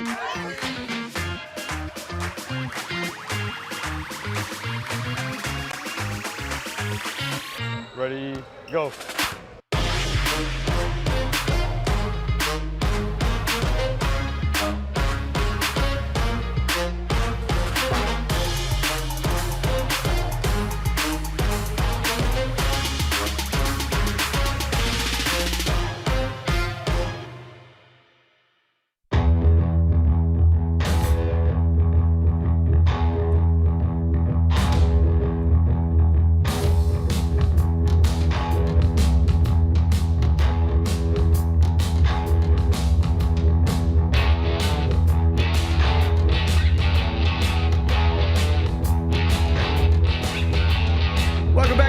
Show presented by Ortho South. Let's wrap this up with GP's Carryout.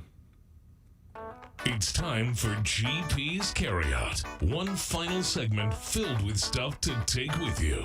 It's not everything you need to know, but it's most of it. What did we learn today? A whole bunch of stuff, but let me hit you with some breaking news from Shams Charania at ESPN. Remember how I told you by the time we get to opening night, there will be other franchises that are missing starters.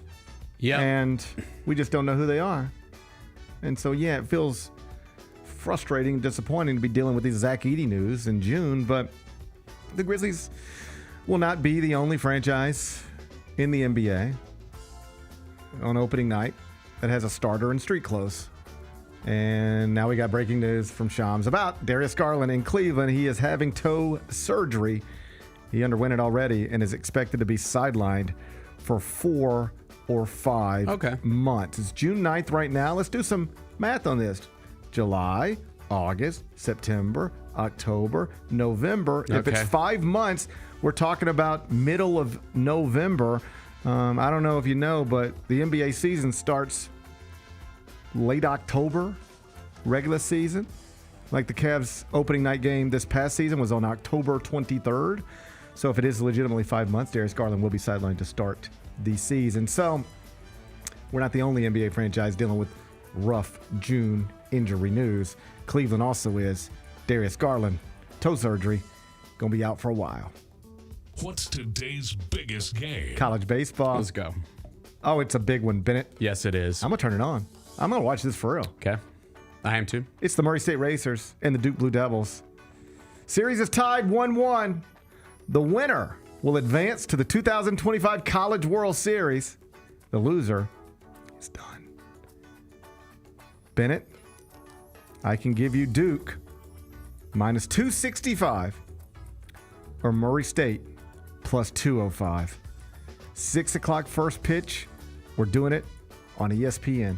How you gonna act? Okay, it feels like it would be the responsible thing to do to take Duke here, but I was just looking at this. Murray State put up 19 runs on those dudes yesterday. They can hit. I learned that in the Ole Miss game. 19. I know this is college baseball and it's a little different than the pros, but 19 runs is 19 runs, brother. The Racers bring their bats to the ballpark. It appears that way. I'm going. I want Murray State to advance. Me too. Yes, I'm betting with my heart. I've been a Racer for a little less than a week now. Yeah, I'm going with my heart tonight. Maybe not my brain. I'm going with the heart, and we're going Racers. We're going Murray State Racers to advance to Omaha. Murray State Racers plus 205 is the play. If they win it, they advance to Omaha to the College World Series for the first time in school history, and it could lead to a moment where John Moran is sitting in a suite in Omaha alongside John Daly, Todd Day, Scotty Thurman, and Darren McFadden, and Joe Johnson. That's an image I want to see. Me too. Yeah. Me too. Put that image on my TV. Go Racers. Let's go. Let's go. What are we watching on TV? Okay, we got a couple of things we need to look at. Yeah, what's here. going on? Well, first up, BET Awards are tonight. Live award show. I love live award shows. I watched a live award show last night. Tony Awards? I did. And I had a great time. I told JB, I was like, I didn't know what was going on a lot of the time with like the categories because I've never seen any of these shows, but I had a good time. I think that's actually one of the better award shows just for the fact that they, like, when I watched the Tonys last night, it made me want to go see a Broadway show. I think sometimes with like the Oscars, which I love, I don't necessarily always come away saying, I have to go to the movies. Right. Like, I think the Tonys do a great job of that. Well, you know, I enjoy the arts. Yeah, I enjoy the arts as well quite a bit. I was on Broadway all winter. Mm-hmm. I was on Broadway. You were, yes, you were. I was on Broadway all winter. I mean, literally, I was on, I know. I mean, I had a billboard on Broadway. That's what I mean. I remember your But billboard on Broadway. I mean. Yep. I don't even mean I had a billboard on. I know when I say, like, I was on Broadway all winter, it sounds like I'm talking about my billboard when I was in Times Square all winter. That's not even what I'm talking about. What I'm talking about is I enjoy the arts. I appreciate the arts. I was literally going to Broadway plays all winter. You know, I went to see English. I went to see Othello. I went to see Sunset Boulevard and Nicole Scherzinger, who was the big winner last night. She was the big winner. Yeah, I saw that in person. No big deal, but I saw that in person. All right. So I appreciate the arts, but I didn't watch the Tony Awards last night. I didn't get walk in my front door last night till like nearly 10 o'clock. They had baseball stuff? Youth baseball's wearing me out, man. Dang, dude. I love watching them play. They play hard and they play well. Like they're legitimately, like they're a real little baseball team. Yeah. And that is fun. But I don't think anybody should be devoting this much time to Tupelo, Mississippi. Right. You know? Right. I shouldn't be in Tupelo, Mississippi 3 straight days. That's excessive.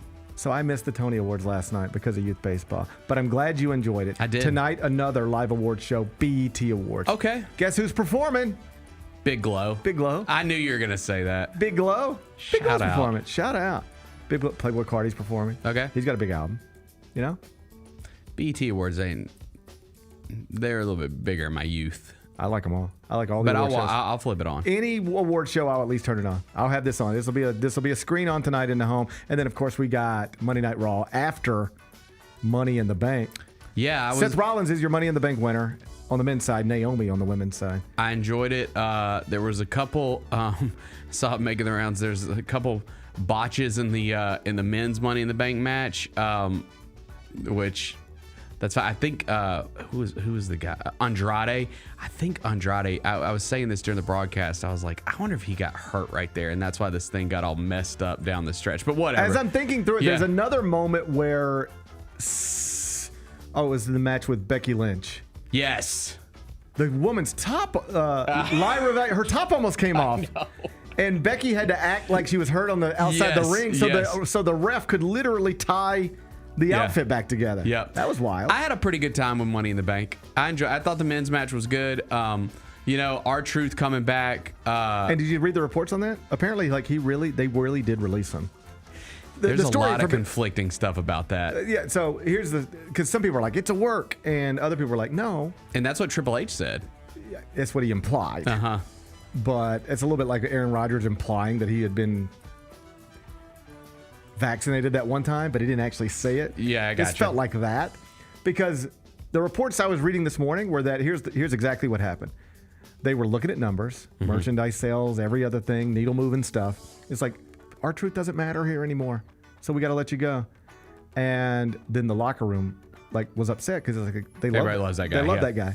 And then the fans were like upset. We love him. They were chanting on SmackDown Friday night about our truth. So they apparently at least this is one report, they changed course. They realized, oh, we messed up, and we'll fix this. Not only did they change course, they bring him out in the main event. It was cool. Yeah, it was a cool moment. It was a cool moment. Yeah. So we'll see what happens tonight on Raw. Nikki Bella expected to make an appearance. Okay. Seth Rollins will be there. So we got the BET Awards on one channel, Raw on another channel, college baseball on another channel. I like it. It's going to be a good Monday night. I'm back. What's the best thing we've read? I wrote a column about the House NCAA settlement on Saturday morning. It was a lot of the stuff we talked about throughout the show. But if you haven't read it yet and you'd like to, you can find it right now, cbssports.com. What's on tap for tomorrow? Well, tomorrow's Tuesday. We'll be one day closer to Game 3 of the NBA Finals. Looking forward to that. Hopefully, we'll be celebrating a Murray State victory and a trip to the College World Series. Can't wait. Looking forward to it already. Enjoy the rest of your day. I'll enjoy mine. Meet back here tomorrow at 10. Till then, be careful, be kind, be good. Rep your hood.